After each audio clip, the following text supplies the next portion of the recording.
good be, hoping these should be. It's your boy N.O.R.E. What up, is DJ EFN. And this is motherfucking military Yappy Hour. Make some noise!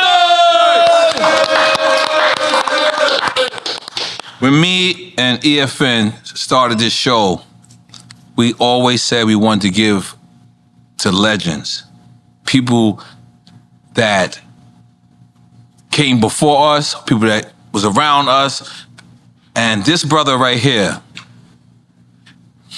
in a lot of ways, if he didn't exist, I don't think EFN would exist. I don't think N.O.R.E. would exist. I don't think this show would exist. He's kind of like Drink Champ's godfather. I don't even know if he knows this. He's the man's man. DJ, when I tried to Google how many times his name was said on our show, and I think it got to be close to like 300 times. People were just saying hip hop, and when it was invented, he was there. When they were playing disco records, it wasn't even considered hip hop at that time. I'm so excited for this interview to give this brother his flowers, to make sure that he understands how important and how much of a legend he is. Because like I said, not only me and EFN probably wouldn't be here together as friends if it wasn't for him, but guess what, guys? Everyone around here might not be here. No, not you, especially not you. So in case you don't know who the fuck we talking about, motherfucking John!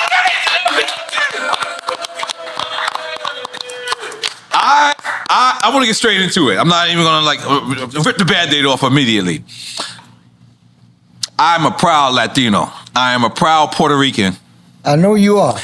And I was watching you on the interviews, and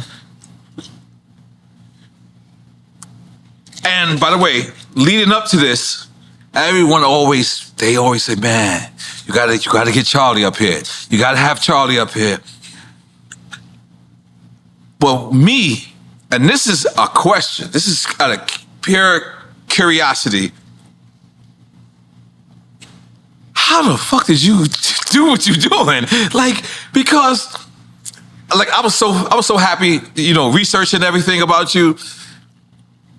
But I guess what I'm trying to say is, you're the originator. You are. You're the originator, but I'm asking you, like me and EFN, when we started this show, we had doubts. And at some point, you know, we were like, are we sure we're gonna do this? So what I'm asking you right now is, when hip hop was originated, you got to see the first parties, you got to be there. Was there any time that you had a doubt that this music will go that far? Yeah, I mean, remember, hold on. Yes. Remember, listen.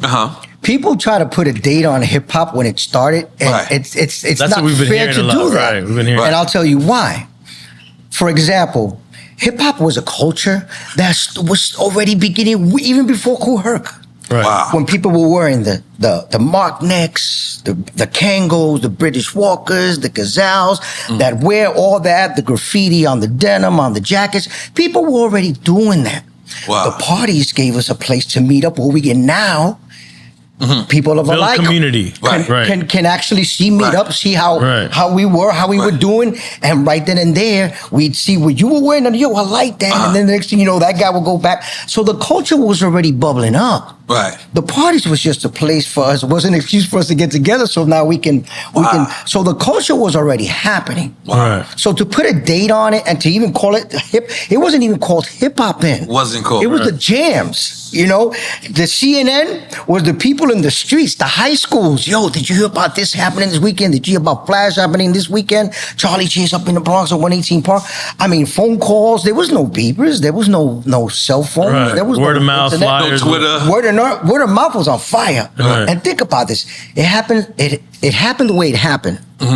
Because It was brand new, and every single day, every minute of every single day, and everything we did was brand new. You know what that feeling is to wake up every day and it's like, yo, this is brand new. We didn't know what we were doing. We didn't know we were building a culture. We didn't know we were creating an industry. It was just something that we were just doing what you did. Right now, to be fair, to say that I was there at the very, very beginning, it's not true. Because Herc started in '73. That's when they say you started 75. And as a disco DJ. Disco DJ. I was a disco DJ in 75. Right? I was with my crew, Tom and Jerry. Tom and Jerry, I got that in my notes. Right. Relax, you're going too far. Okay, right. Go. So I started then into 76, and that's when I started dabbling because I always grew up appreciating and liking R&B music. Right. And funk. And I was always, being a musician, I gravitated to it. I loved it. So I was always playing like the Blackbirds or really listening to all this R&B, WBLS. At the time was the total black experience in sound. That was what they used to call themselves. And I was always tuned to WBLS. So I always listened to that music. I loved it. On top of my mother playing salsa, merengue, and all that stuff in the house. So I was always submerged in music. And I learned actually to appreciate everything because growing up, there was a station in New York called it was WABC, 77 WABC. Okay. Which is now a sports talk station. Oh, wow. But back in the day, it was a music station that played everything. And when I say everything, everything. It was not like compartmentalized like today. You got R&B station, rocks. They literally played everything. Right. So I learned how to appreciate everything and all the different styles of music. And I grew up on that station. And that's how and there was, my father was a musician, so there was always music in my house. So that's how I got to appreciate it all. This morning I was researching, just doing more research, and you made me cry this morning. I'm gonna tell you why.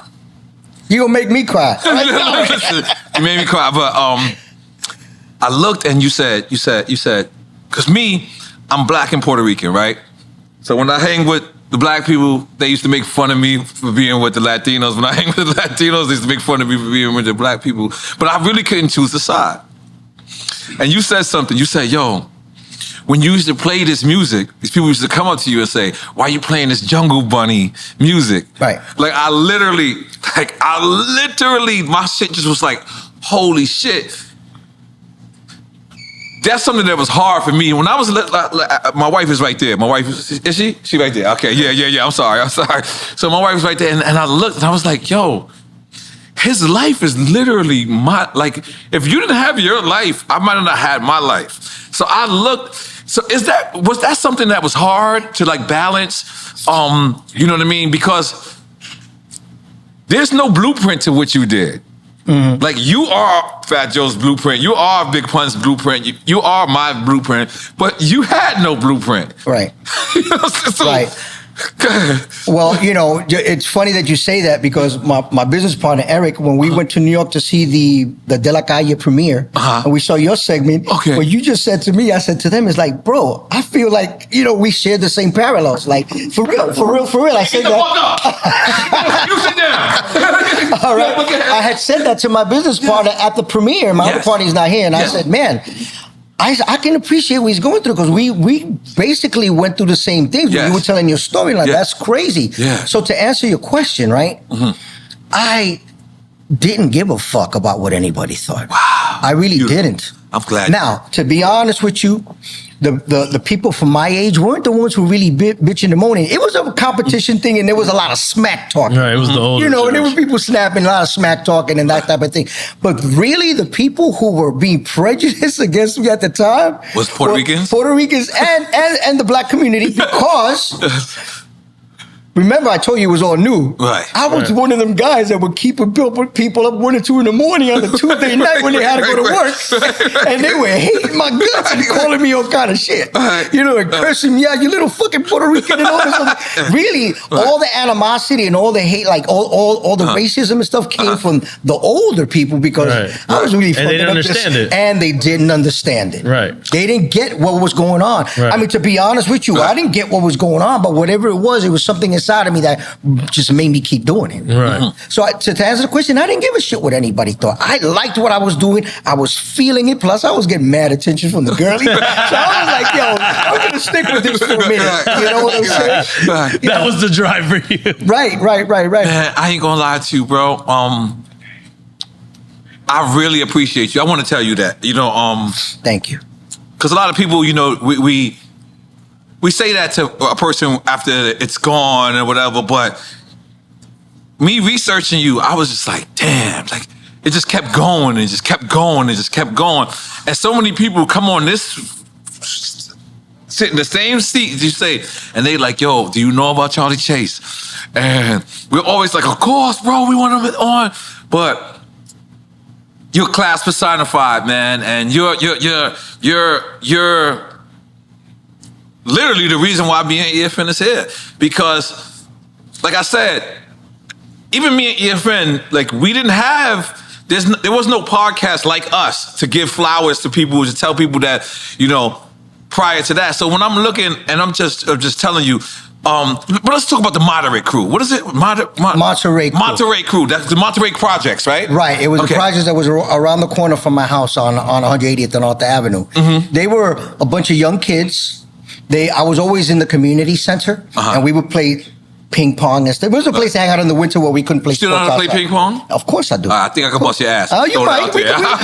We can test that. I got the funky chicken. Ask somebody. I got the serve. Be careful because this old man can still kick on the ass. All right. But go ahead. So you But anyway, so the Monteray Crew, they were always playing music. They had these little baby speakers and stuff like that. And I was always in another community center. And I was with one of the DJs, brother, in a band, in a project band that we have playing instruments, right? Okay.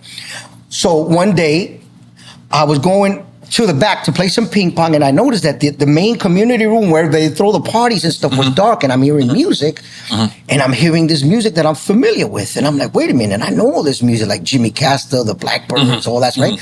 So I'm looking through the glass, and it's packed in there. It's a hot box in there. And all I could see was one light. You know how when you take the lampshade, you lift off the shade, and one of those lamps was there. And I saw that. I'm like, and then I saw a familiar face. So I walked in there, and I looked in, and I'm like, yo, what's going on? And he's like, nah, man, we just jamming out here. This is what we do. And I'm like, yo, I know these records. They would play, like I said, Jimmy Castor, James Brown, like records like that. And this is pre-breaks. This is just they're playing the records. This is pre-breaks, right? So we would actually the breaks already existed. We just brought them up to speed. Remember, some of these breaks were created in the 60s. But nobody was looping the breaks. Nobody was looping at the breaks at that time. I didn't see them loop the breaks. Right. We're going to go to Flash, and that's Flash, right? So that when I went in there and I saw them doing it, I'm like, yo, man, I like this. I was already a disco DJ with Tom and Jerry. So I said, man, I know this music. I like this music. I love this music. And when I started picking their brain, and I'm like, you know what? I want to try this. I want to start switching up, because this is why when I seen the crowd appreciating it and dancing to it, and we were all young kids at the time, to me, that's, yo, this is cool. So that kind of lit the flame for me to go in that direction, to start playing R&B and that kind of music and stuff, and funk. Right.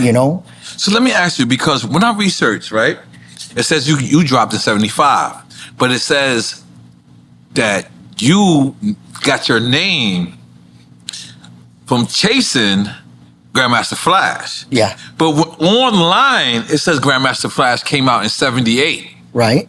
So how could that be if you came out in 75? No, Flash didn't come out in 78. Flash came out before that, and and he'll tell you that himself. I mean, I know he was on the show. Yeah. But Flash had perfected the quick mix, the theory. He perfected it in 76. He tells me 76 or so, 75, 76. That's when he started doing it. In 76. 77 was when they started doing. Everybody started catching. I was born 77. Let's go. So that's when I caught my eye on Flash. It was around 77. You wanted to battle him, right? No, I didn't want to battle him because that was Flash. He was bigger than life at the time. He was like a superhero. Word. He was big. That was when he had that record, The Grandmaster Flash. And I was like, this motherfucker is cool. You know what I'm saying? So Flash, when I seen him doing what he was doing, I said to myself, yo, I know some of these records that he's playing. I'm like, I can do this, and I saw what he was doing, and I'm like, I know I could do this, you know? So I went back and I started practicing and trying to get it and I finally You were got it. mimicking what you would see him doing? Mimicking what I was seeing. Flash, Right. you know, if they tell you, listen, they tell you Latinos created hip hop, that's not true. No, absolutely right. Were we there to help develop it in the evolution? Yeah. Absolutely right. Nobody can take that away from us. Right. More you Because you can deny it as much as you want, but back in the Bronx, as much as people talk shit, Latinos and the black community, we were like this. Yes. We understand? Yeah. We had each other's back. We knew that we, like what Grandmaster Cass says, we knew we all we had. We all we got. Right. You understand? And we were always close. I always had black friends, and I always had Latino friends, and I was friends with everybody. Right. You understand? And there was a lot of Latinos that didn't come out, that weren't obviously Afro-Latinos. Right. That later on, people realized, oh, they're Latino. Do you know how many friends I knew that I thought were straight up black? And I Right. found out I would go visit them and they talk was Dominican? Spanish. They was some of them. And they were Mr. talking Lee? Spanish in your house and their house, and I'm like, you're Spanish? You know? right. You speak Spanish? He's like, oh yeah, you didn't know? No, I didn't know, motherfucker. You never told me. You know? Yeah, so that was how. So Flash was the reason that I gave myself the name. So I'm like, what am I, you know, I came up with all kind of stupid names, you know. Before DJs. that? Yeah, like, no, I didn't go public with it. This is me in my All right, head. but let's tell some of them names. DJ Snake, DJ. That was DJ EFN's name. Yeah, DJ. That's some funny names, man. I forgot some of you, but I did that was the most, right? And I'm saying to myself, damn, you know, if I'm going to do this, man, I was driven. I always knew that whatever I put my head to, I would be good at. So I said to myself, I know that I'm going to be good at this, and I know that sooner or later, Gonna chase Flash. I'm going to meet for Flash. Right. I didn't know what to call myself. Now, there was a television show on TV at the time called The Chase, and the way it started was there was a license plate. It said The Chase, and the car would take off. And when I saw that was when I said, that's Charlie Chase right there, because I'm chasing Flash. Flash was ahead of me. I told Flash this. Flash. Yeah. I said, I'm chasing Grandmaster Flash. I said, that's the name. And that's paying homage to him as well. Of course, man. You know, now, in that time, once you know, I got... Tony's the reason why I really was thrusted into that. Right. Because I was known in my neighborhood, in the local blocks in my neighborhood. I was the man. Right. You understand? But nobody really knew who I was. I didn't actually get out until I met Tony. He was the one who was already with Breakout, and he was a DJ. So he already knew everybody. He knew Bam, he knew Flash, all these people, and he introduced me to them. So that's how I was basically thrown into the pocket of that. But a lot of these people didn't even know I existed. Right. But yet, in my neighborhood, hip hop was, the culture was thriving. You know? So let me ask you, right? I remember, you know, Pun was like my best friend, right? I met Pun. I loved Pun so much, but I remember him always being a little upset from a person saying he's nice for a Latino.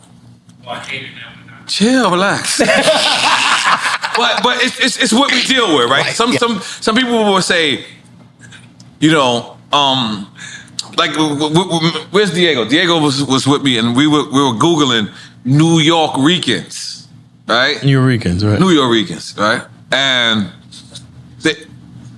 we all came up. I was just like, oh shit, I forgot I'm part of the community, right? But let me get back to what I was trying to say. I remember Pun being disgusted that people would say, Pun, you're nice for a Puerto Rican. For a Puerto Rican. I got that shit a lot. Yeah, so I remember Pun talking what fuck this motherfucker. Mm-hmm. And then I started to realize, holy shit, they're telling that about me. They're like, N.O.R.E's nice for a Puerto Rican. Yeah. Is that something that, I know you just said it, but I want to ask it and reiterate it. How, you had to deal with this way longer than me. So how did that feel, like hearing that?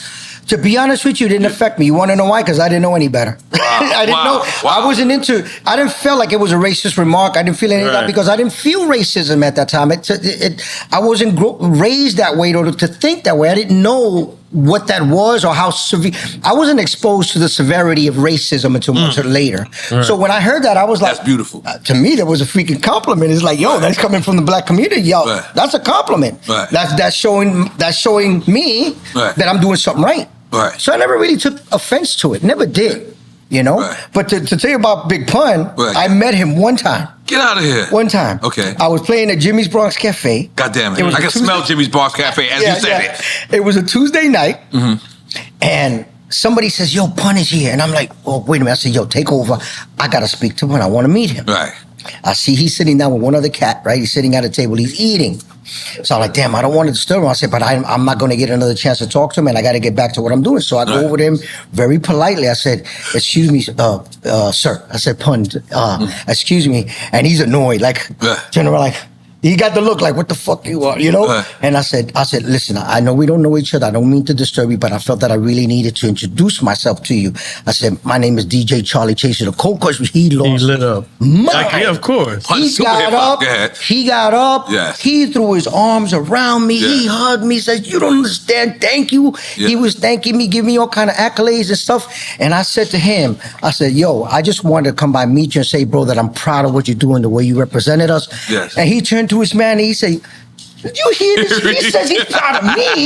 You know, brother, you don't understand it." He I went feel in. like I was there. Like I Yeah. can see, That's like dope. I can That's dope. say it. I can see where And y'all exactly at. went Yeah, that go way. ahead. We spoke for Yeah. 15 minutes or so because I had to get back and we exchanged numbers. Right.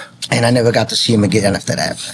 But that was it felt good to hear that coming from somebody, because at that point he was already successful. Right. You understand? And to hear that from him, you know, to hear it from when you start getting my age and you hear people giving you props, younger people who are successful, you say to yourself, that leaves for me, that leaves a good impression, makes me feel good, because damn, that shit, I still got a little gas in the tank. Right, you left a legacy. That's legacy. Right. So it makes me feel good. So Pun made me feel good when he said that, you know, and I really felt good meeting him, and I think his reaction was my reward. Yes. You know what I'm saying? It was my reward. Right, let me just tell you something.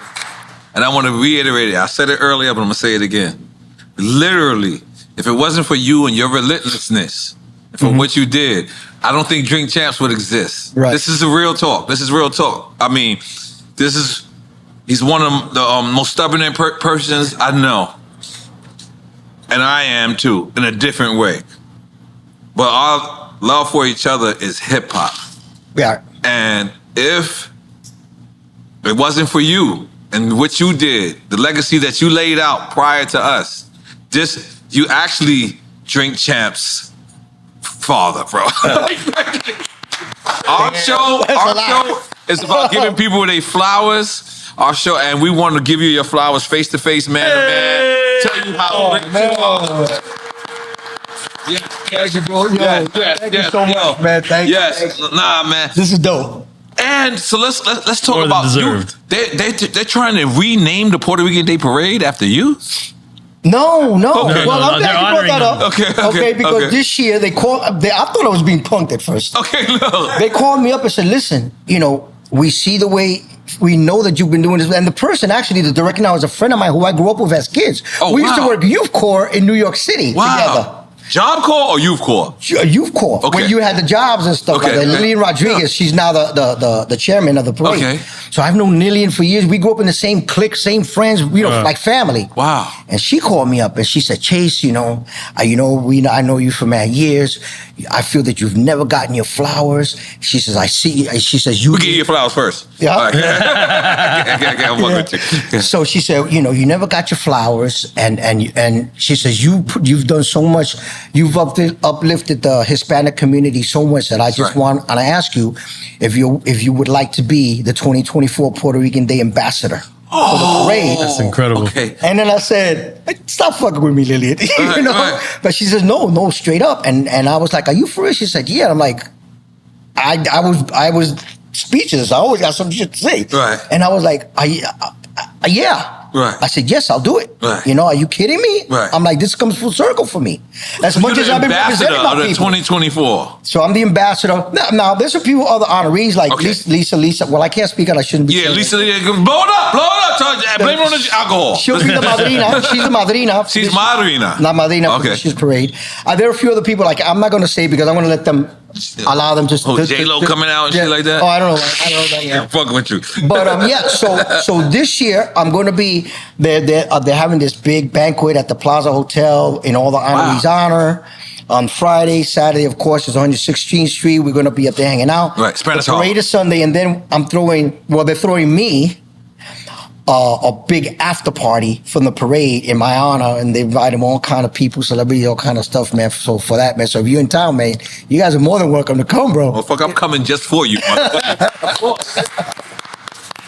Yeah, man. So that's a big honor for me. It's a huge honor. Huge honor. You know the acceptance that you feel coming from something like that. I mean, the parade is look. It's the biggest parade besides the West Indian parade in Brooklyn. That's the biggest parade, bigger than the Thanksgiving parade, bigger than the St. Patrick's Day parade, bigger.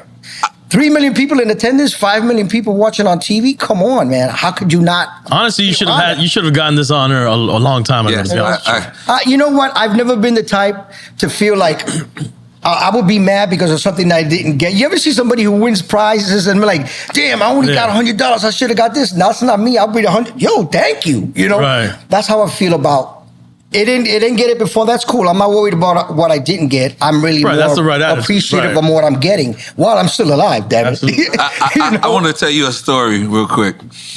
My father made me go to every Puerto Rican Day parade, right? And by the way, my father was a foul guy. He made me sell beers too. I was the little kid. Hey. You know the little kids? You know, back then it wasn't foul to sell beers as a little kid. He taught you how to be an awesome. He told me, damn, all right, calm down. All right, so. Little voice back here. And here's what's crazy. Fat Joe always remembers. He's like, you know, the first day I met you was at the Puerto Rican Day Parade. And I had LA, and Fat Joe seen me, and no one wanted me on their float. No one. They was like, who the fuck is this guy? Right. And Fat Joe was like, you Puerto Rican, right? Like, yeah. He's like, get your ass up there. And he put me on the float. And for anybody, if you're Puerto Rican, it's a beautiful thing. Even if you're not Puerto Rican, to see that energy of the city. They shut down Madison, what is it, Madison Avenue? Avenue. Fifth Avenue. Fifth Avenue. Fifth Avenue is one or the other. That's dope. I've been able to walk the parade. You walked the parade. When Pun passed away, I was working for Echo and Loud Music, and they asked my team down south to come up there. They flew us out, and they had us walk the parade. Fat Joe, Ja, Remy was on the float, and they had us. Our team was passing out these Pun towels, but they were playing 100% for the first time for everybody. Oh, 100%. Okay. And the chills. That's super Puerto Rican. The chills when that was playing. He had just passed away. It was crazy, man. But the parade was dope. I love. So I'm so honored that you being honored, because that's me being honored. Thank you. I'm sharing it with you. I'm just throwing Let me tell you it.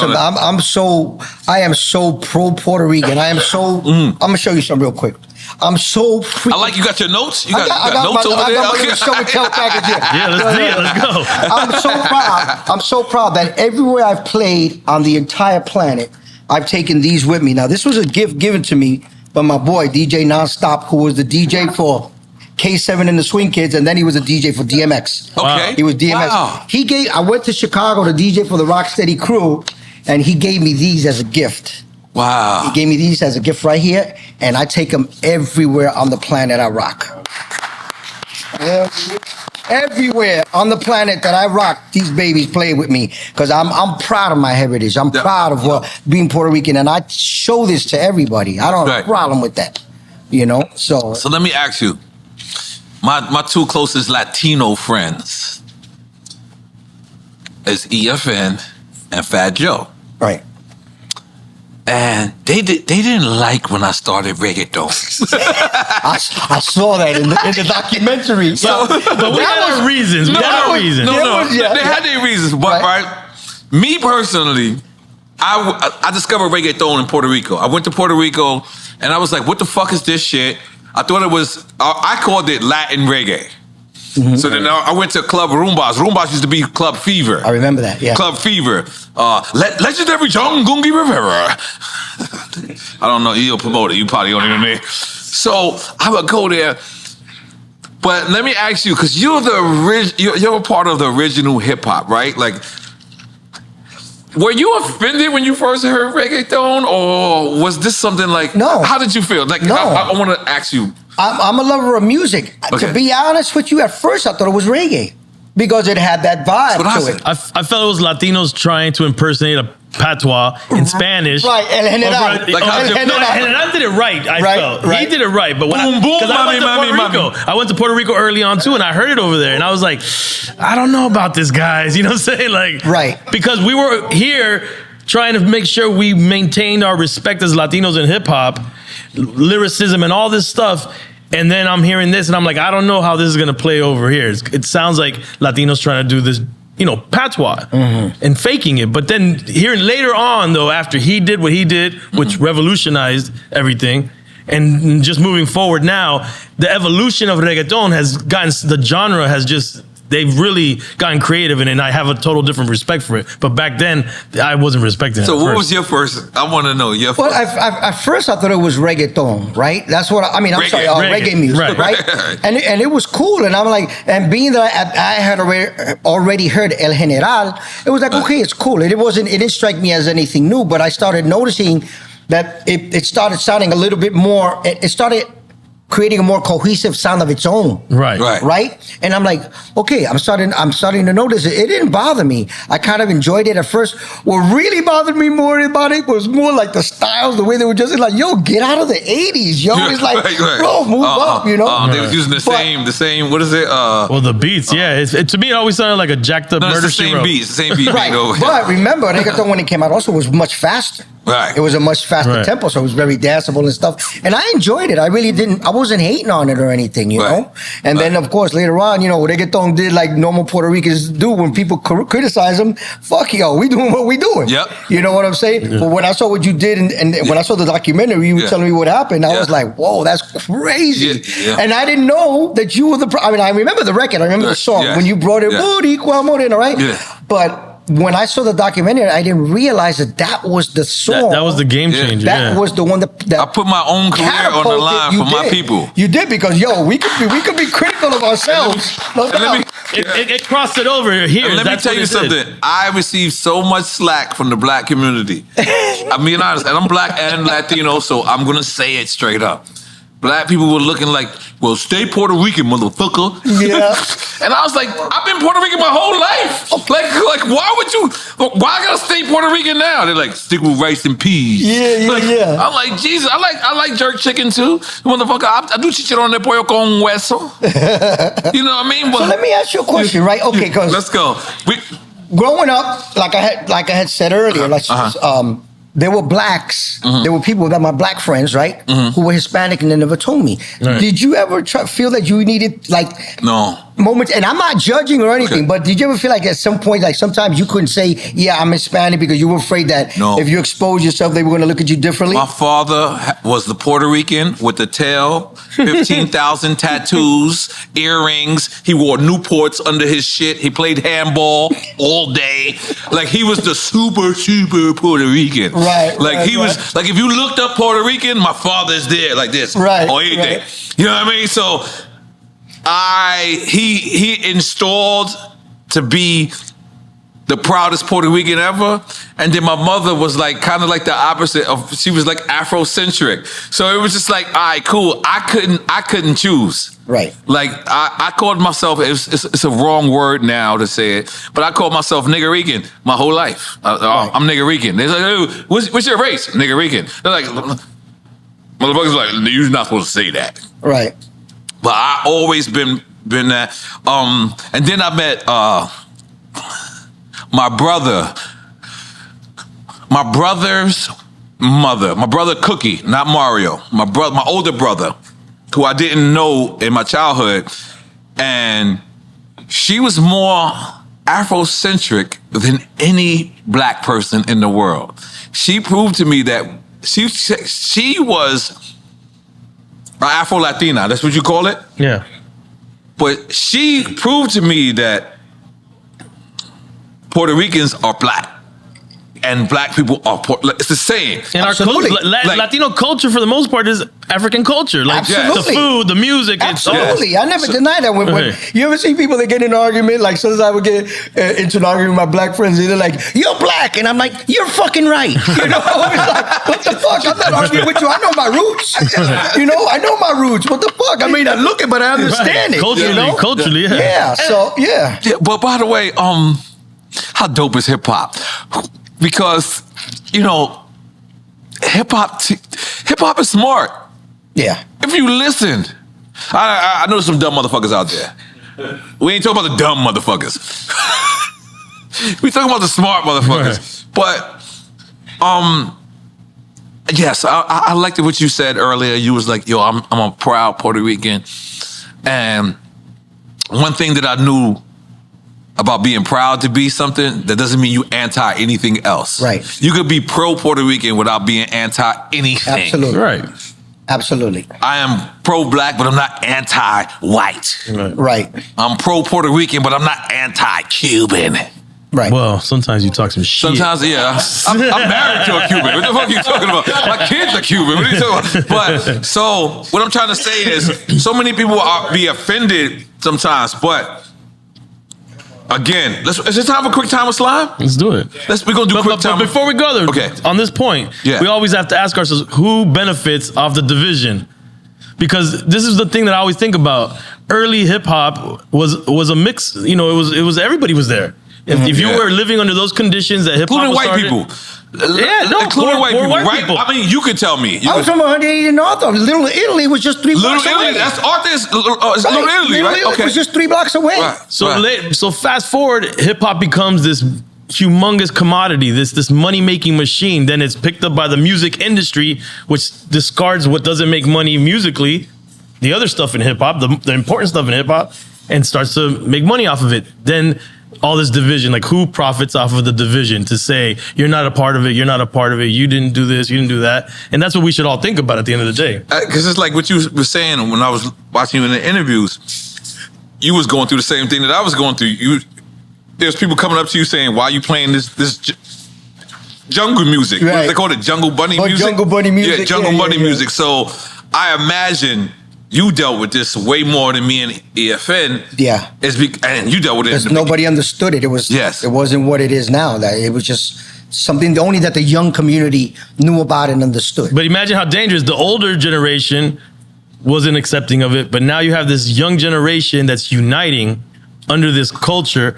How powerful has that become, and how scary to whatever powers that be? Not to get into conspiracy, but I'm just saying, like, you divide and conquer. You can monetize it. You can divide these people and say you're not a part of it. The DJ's no longer important. The B-boy and the B-girls are no longer important. Graffiti's not a part of this. Only the rappers and all that different stuff. This is a long thing we can get into, but it's something to think about. But that's not where the real danger comes. The division, you don't have to worry about the outside forces. It's the internal division. That's where the problem is. That's the dangerous stuff here.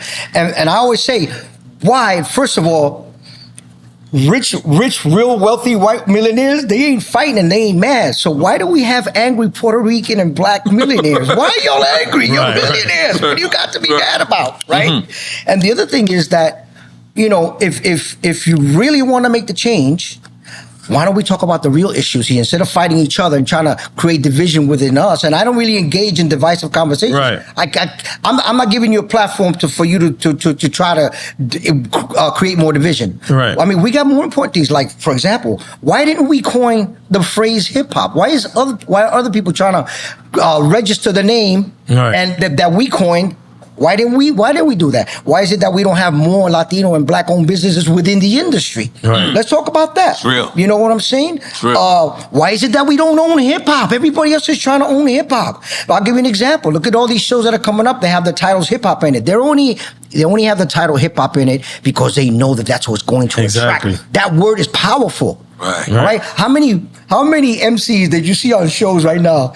When you see this show, it's nothing but hip. It is not really hip hop when you take away the turntables from the stage. Right. Right.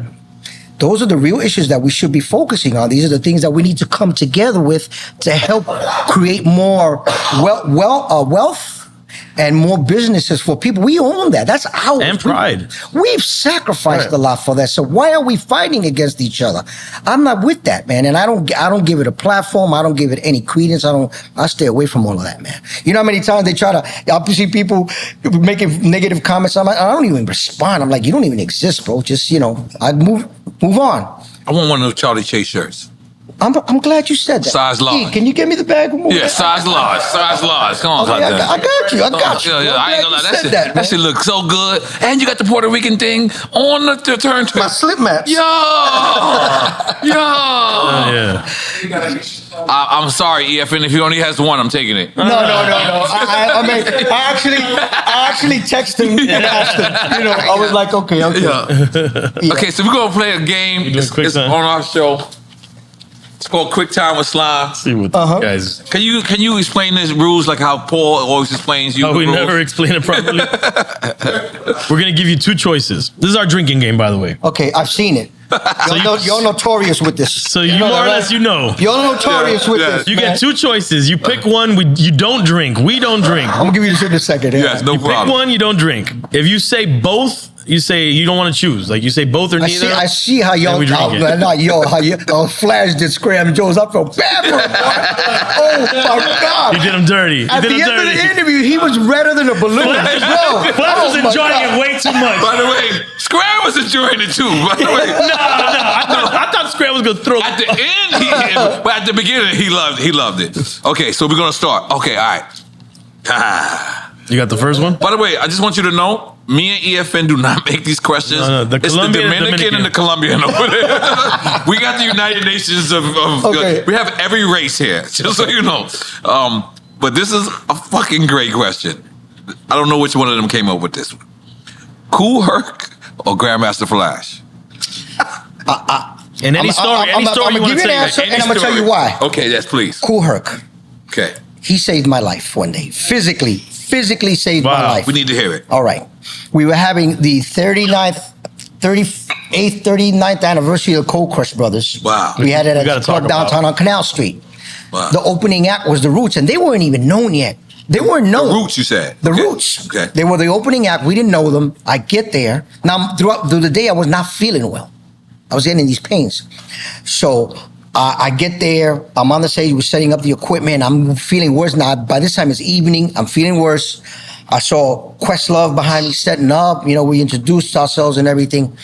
And I got really sick, and I went to the back of the green room, right? And back there was DST, Kool Herc. There were a lot of, for our anniversary, a lot of people showed up. So the room was filled with a lot of celebrities and stuff, right? At this point, I'm on the sofa, bent over in pain. I'm in pain. Wow. And DST says, "What's wrong with him?" And somebody said, "I don't know, man. He's in pain right now." And Tone was like, "Yo, you think you're gonna be able to go on?" I said, "I want to, but I can't. I'm just in too much pain."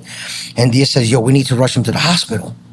Herc threw me in his car, drove me lightning speed all the way up to the Bronx to Monteray From Canal Street to the Bronx. Okay. because I said I didn't want to go to this hospital in Manhattan. I wanted to be by my house. Okay. So he drove me all the way to Montefiore. Wow. He drops me off at the emergency room.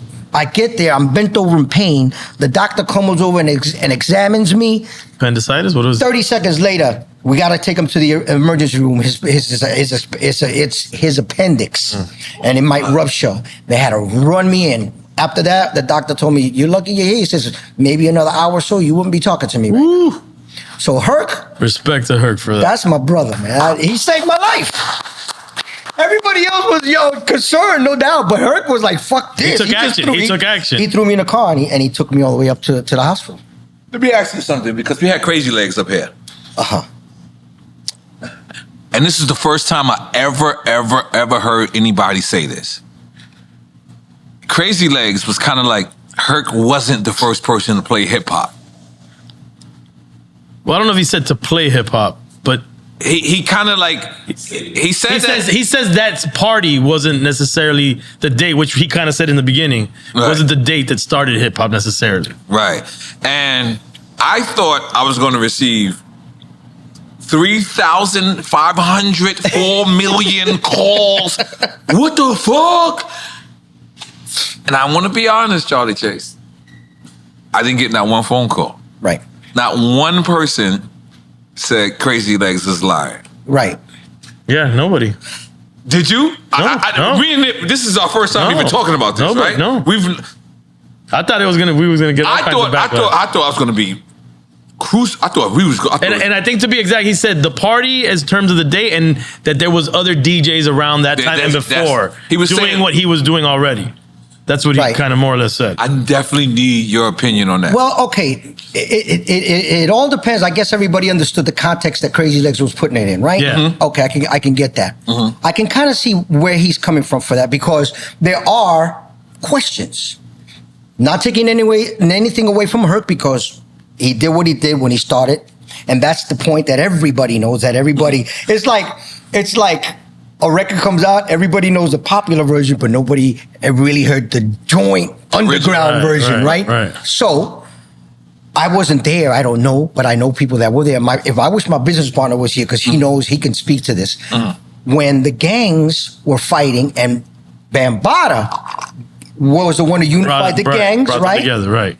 He was playing music for them at the time. He was already entertaining them doing this, and this was pre Kool Herc. Right. So I don't know, but I think that's what maybe Crazy Legs might be referring to, and I've heard these things. So it's really hard. That's why I said earlier, it's really hard to put a start date on anything, because the culture was always there. So wait, I respect. Based on what you're saying, so would it be that someone could say Bambaataa would have been that figure that we're giving to Kool Herc? It could have been. It could have been, but you'd have to. I guess Crazy Legs would have to elaborate more on that. I can't really speak on it, because I only hear things, and I can't. Without more information, I can't make an educational decision on that. You know what I mean? Mm-hmm. But it is it's an interesting point. It is. Right. You know, and again, I mean, the culture was already bubbling up before Herc was. People were already dressing the way they were dressing and doing what they were. You can't take nothing away from Herc. Herc is Herc. He did what he did. You know, everybody, he had the Herculoid sound system. He was bigger than life. Herc, they called him Herc because he was bigger than life. Right. You know, when I met Herc, he was a big dude. I mean, you know, you can't take anything away from Herc. Absolutely not. But you can't take anything away from Bambaataa either. When the last time you smoked a blunt? No, I don't. It's been years. Years. I wanted to see if you were fall for it. It's been years. Did you? I don't know if you were in the movie, or have you watched Rebel Kings? I think I might have. I'm not sure. It sounds familiar. Okay, no, I wanted to know if you did, because I actually if I didn't, I'm going to go back and watch it. Because I tell people ask me, you know, they want to know more about the history of hip hop, and I feel like that doc, because it predates, it goes before hip hop. It's like I'm talking about the Bronx and New York in that era in the late 60s, and it goes slowly into hip hop. I wanted to see if you thought that was a good film to kind of like explain I'd have to beginning. see it. No, I ain't even see that. It's a great movie. Rebel Kings. Oh, Rumble I Kings. felt like you might have been in it. The Rumble Kings. Yes. I saw Was it Rumble or Rubble? It's Rubble. Is it Rubble? Rumble, right? Kings. Yes. Rebel Kings. I saw it. And I don't remember a lot of it, man, because it was a while back. Because it talked about that funk band, I think. Right, during the gangs and right. Yes. Yeah. Okay, well, I mean, if you get a chance to watch it, hit me on the side and tell me, this seems pretty accurate. I'm going to watch it. So let me ask you, how much cocaine was involved back then? Oh, my God. I did it. That's not a quick time. You said cocaine or what? I personally did enough cocaine to kill 10 elephants, man. You guys were hella coked up back then, bro. Bro, let me tell you. And Diego walks in at this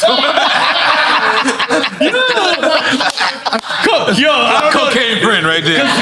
And all y'all that talk about cocaine look all right for, you know, like, yeah. Yo, they fucking... Like, cocaine's a hell of a joke. Yo, I'm gonna lie. Everyone who did cocaine back then looks great now. What the fuck? Like, you guys are great. You got collagen in it. That's the healthiest cocaine ever. My cocaine experience started, and he hates when I say this, and he gets mad. DJ Breakout. Okay. DJ Breakout from the Funky Four. Yeah, Funky Four. He was the one that gave me my first hit of cocaine at the Ecstasy Garage in the Bronx. Right? At the Ecstasy Garage? The Ecstasy Garage? The Ecstasy Garage. Okay, I need to hear the story. Let's go. Yeah. So it was me. We were playing at the Ecstasy Garage. Right. Do you have ecstasy too? No. I never dealt with that anyway. But it's fantastic. So I go to the bathroom, right, and Tony Tone follows me because we got to go. And Breakout was in there and he was taking a hit of cocaine, and I was curious because I had already I had seen them taking cocaine, and I was like, what does that do? Because it for wasn't you? a bad thing. And you heard white lines this time. Was white lines? No, that wasn't out yet. That wasn't out yet. No, Okay. bro. I can't. I'm fucking up your story. Let's go. This is the time of when Curtis Blow came out with Christmas rap, man. You know what I'm saying? All right. So I was like, I'm like, how does it feel? And he's like, you never took it? I said, no. He says, here. So I took a bump, right? And I didn't feel shit. So I said, he says, here, take another one. And I still didn't feel You better shit, relax. right? Don't take another one. I go back to DJ. Yo, I was like, what the hell is going on? Tony told him, yo, slow down. You know, he says, slow down. He's like, you're not on beat. You're not on beat. Oh my God. Tony tell you. And break out hates when I include him in the story, but it's the truth. He was the first one to give it to me. Now, fast forward, bro, growing up in the business, and people loved me, and they were doing it, but like, yo, you're the fucking shit. Bow now. Here's an apple. Here's something. Yo, you know, like, here, bro, liquor. And I never paid for it for years and years and years and years, bro. To the point where I was doing it like crazy, bro. Yo, I was but at one point it got really serious. It was like now I'm starting to buy it because now I'm feeling like I want to have it. It makes me feel good, and it got out of control for me, man. It did. But fast forward, last September, 15 years clean. For me, you know what? That's an accomplishment for me, bro. You did it on your own, or you had to go through any kind of program? I had some accountability brothers that they were there and helped me out, man. If it wasn't for them, I wouldn't have probably been able to make the journey. But yeah, 15 years now, clean, haven't messed with it. I still drink, you know. Right. But the funny thing with me is that I always thought that the cocaine was what started the drinking, because I used to drink mad Heinekens, and it was the other way around. It was the Heinekens that were making me. So now, you know, I stopped the blow, and now I just take a drink or two or whatever, and I'm good, man. No more. God damn. Yeah. Yeah, but drugs were big, instrumental, bro. And in the 80s, right? In the 80s were a blur. Yeah. The 80s are a blur, bro. I could barely get. Look, in Wildstar, who was it that, is it Busy Bee that's... Yes, in the movie. I was like, when I remember watching it as a kid, I was like, oh, he's, yeah. Wait, what happened? I forgot this part of the movie. When he goes back with the chicks right in the limo. In the room. Yeah, in the room. They're taking cocaine, they get high, champagne. Yeah. They're in the room. He's shaping his money into B. Oh, it was crazy. That film, we could talk about that. No, we're going to get into this. Yeah. Okay, hold on. We'll get back to it. Hold on. Ready? All right. Yeah, you got the next one? Yeah, Grandmaster Caz or Almighty KG? Come on, man. Grandmaster Caz, hands down, brother. Make the noise to Grandmaster. Listen. Besides, listen, I'm biased, man. That's my brother. Nobody is ever. That's the word I've been trying to use all day. Right, I'm biased. That's my brother. To me, he is the best that ever did it. Right. Think about this for a second. Caz wrote. You know, he's the ghostwriter on Rapper's Delight. Mm-hmm. He wrote that when he was 16 years old. Dude. But he was unwittingly the ghostwriter. Right. He wrote that verse, all of Big Banks Hank's verse on that record when he was 16. Come on, he was a genius. Crazy. Right. Caz is a genius. Caz is, I think, the only MC that I've ever met that can flip the script on anything. You need something that's going to fit a white audience. He'll do it in all you do, give him a second, a heartbeat. I said, okay, Chase, let's go. Any crowd, anything. Caz is the man, and I'm biased, but because, bro, you ain't biased. I've dealt with greatness. I've worked with Mel. We've heard this about Caz. Yes. Caz was. I worked with Mo. I worked with Mel. I worked with Caz. Yo, you know, they're all three bad, but Caz to me, man, that's my brother. And by the way, Caz still smoke a lot of marijuana. He's like a broke stove. He did not. We had him right here. He kept rolling. Yeah, he's ill, bro. He kept smoking. All right, boom. Okay, go ahead. You got the next one? 80s or 90s hip hop? 90s. Because they had the more jazzy flow. And that by then it was established. They had that thing, you know, something more to grab. Right. The 80s, when you hear the music, we were still finding our way. We were still trying to find our way. The record labels didn't even catch on until 83, 82 maybe.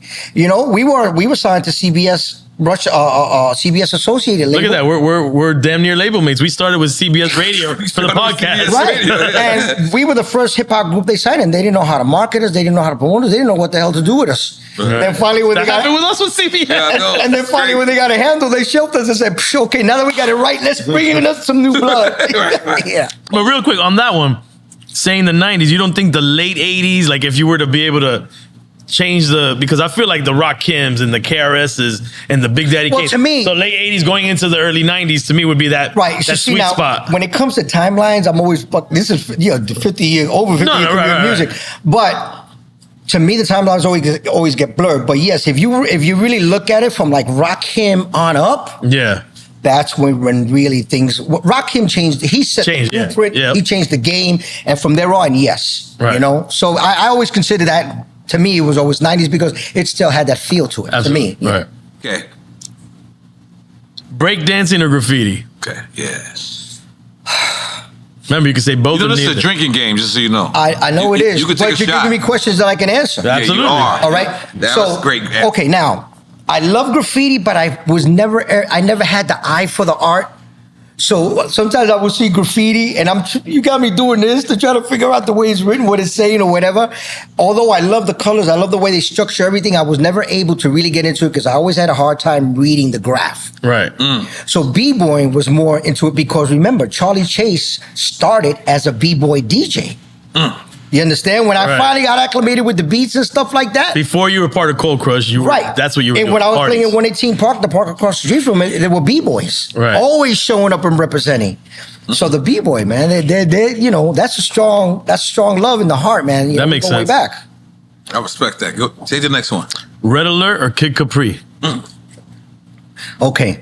Two Bronx people. Yeah, I know. All right. But you see now, remember, you're posing these questions to somebody who has a. I'm trying to get you to drink, Charlie. I know you are. I know you are. But you're talking to somebody who has an emotional attachment to some of these people that you're talking I to. respect you. Red Alert. I know Red Alert when he used to have a 19-inch red ass afro like this. Before he was a DJ, but he really wasn't known. He was part I think it was the Cosmic Force or Cosmic Crew, something like that. I've known him since then. Right. You know, and he was always the brother that he is today, always loving, always welcoming, dude. always, you Great. know. So yeah, that's my brother, man. We still talk, we call each other, make sure we good. And it has to be Red Alert, man. Okay. Okay. Okay, get to the next one. All right, I'm sitting there. Jam Master Jay or Eric B? That would have to be Jam Master Jay because Jam Master Eric B. I met him maybe once or twice. We spoke. I mean, I never have anything bad to say about anything because they all show me so much love and respect. Right. Jam Master Jay, I have a bit of a connection to because we worked on that album, The Godfathers of Threat, that we were on, and Chuck D was the producer. Wow. He brought us on. Jam Master Jay came to our house because Kaz and I were living together. We had an apartment downtown.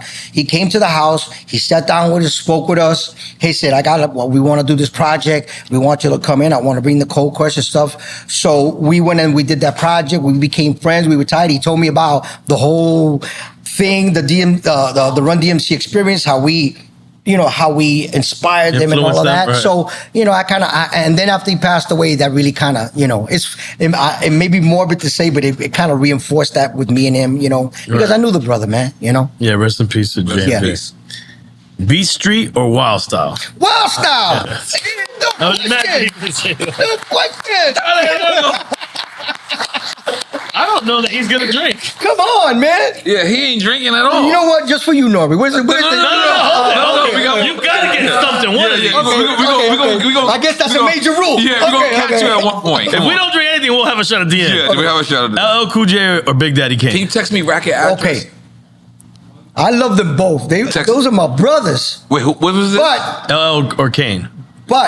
Big Daddy Kane, it's a joke between myself and Kane. I always call him the seventh Cold Crush brother because he tells me the story about how he used to escape from his house at night to come see us perform at Harlem World when he was a young teenager.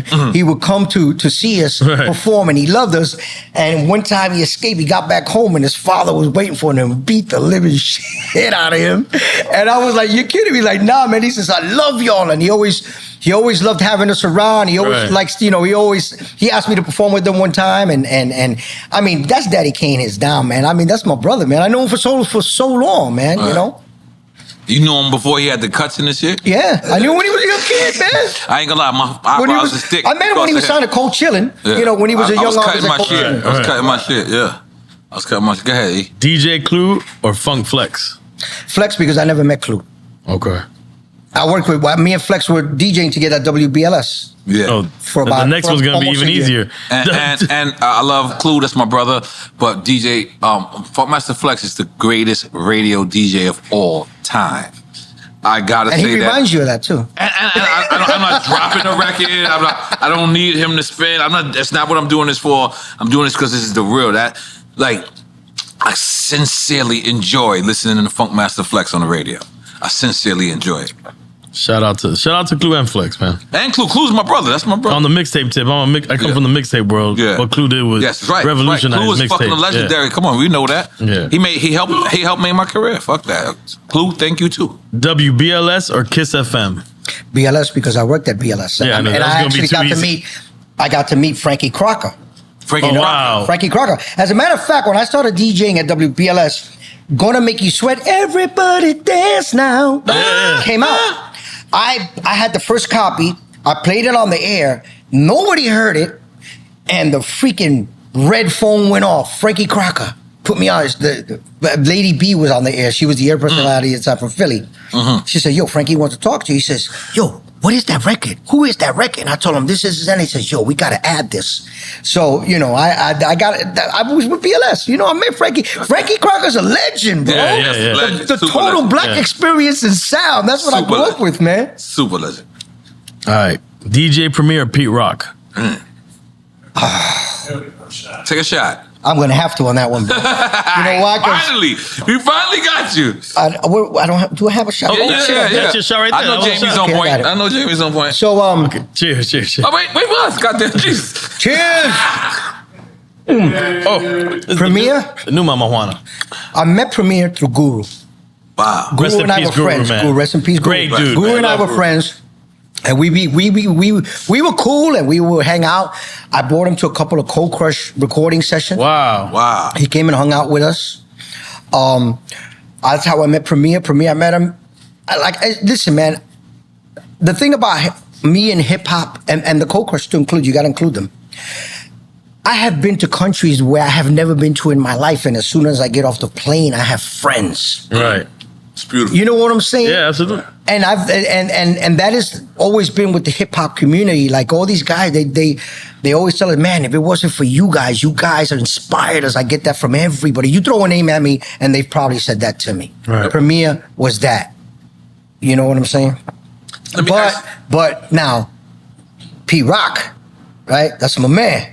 So P Rock and I have been friends for many, many, many, many years and never met until last summer. The fuck out of here. Over a decade, he and I have been friends, talking on the phone, texting, Wow. We got him on Wednesday. social media. Yeah, he's gonna be here. Yeah. And we never met until last year when we did that thing for Flash. Wow. That's when we actually finally shook hands, embraced, talked, kind of chopped it up for a minute, and went down with that. Thank you, man. What did you think about the Jay-Z line? I'm overcharging people for what they did to the Cold Crush. Well, he undercharged the Cold Crush. You know what I'm saying? Why didn't we get a check? Why didn't we get work? Listen, I didn't want any money. I wanted work. Let me produce something for you, man. It is what it is. I'm not gonna get mad, but I was happy. Yes. But that line is so hard. But I was happy we were mentioned by somebody like Jay-Z. Nah, that was Yeah. huge. You know what I'm saying? I'm not mad. Because when we interviewed Cass, I felt like Cass didn't. He was cool with it, but he didn't really love it. Right.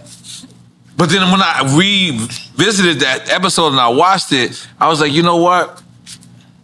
I think he was bigging y'all up. What he was saying is, if No, he was. I think it was a big up. yeah, it was a super big and he up. was using you guys as an example. As example, hip hop, like- and it was underpaid at a certain time. He was definitely the big in labels himself. were taking Yeah. advantage, and he's gonna overcharge for what they did to hip hop back then, meaning Right. using you guys. And I took it just like that. Although a lot of people try to twist it into, he needed to use a pioneer name to do this. Like, I don't didn't see it that way. I didn't see it that and way. I either. think, and the other positive side effect is that by mentioning Cold Crush directly, any young kid that's never heard the Cold Crush and is listening to this song is Yep. gonna now go and do their Googles. Yep. And learn about Cold Crush and learn about hip hop history. Right. It was only a plus for us. Yeah. It was only because, we never had hit records. Right.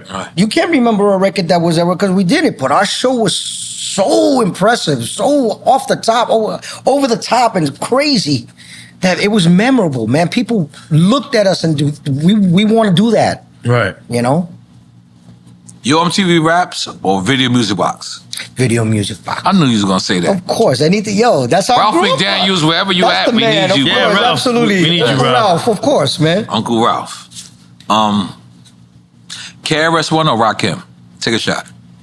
Don't lead the witness. I can't lead the witness. I'm sorry. Excuse me. KRS-One or Rakim? I love Rakim. I love them both, so that's a hard one. Yeah, All right, to so answer. take a shot. But I love them. Hey, relax. But you from the Bronx, so you're gonna. No. You can be That's Bronx a hard one racist. for me because I love Rakim's style. I met him. We immediately clicked. We friends, you know.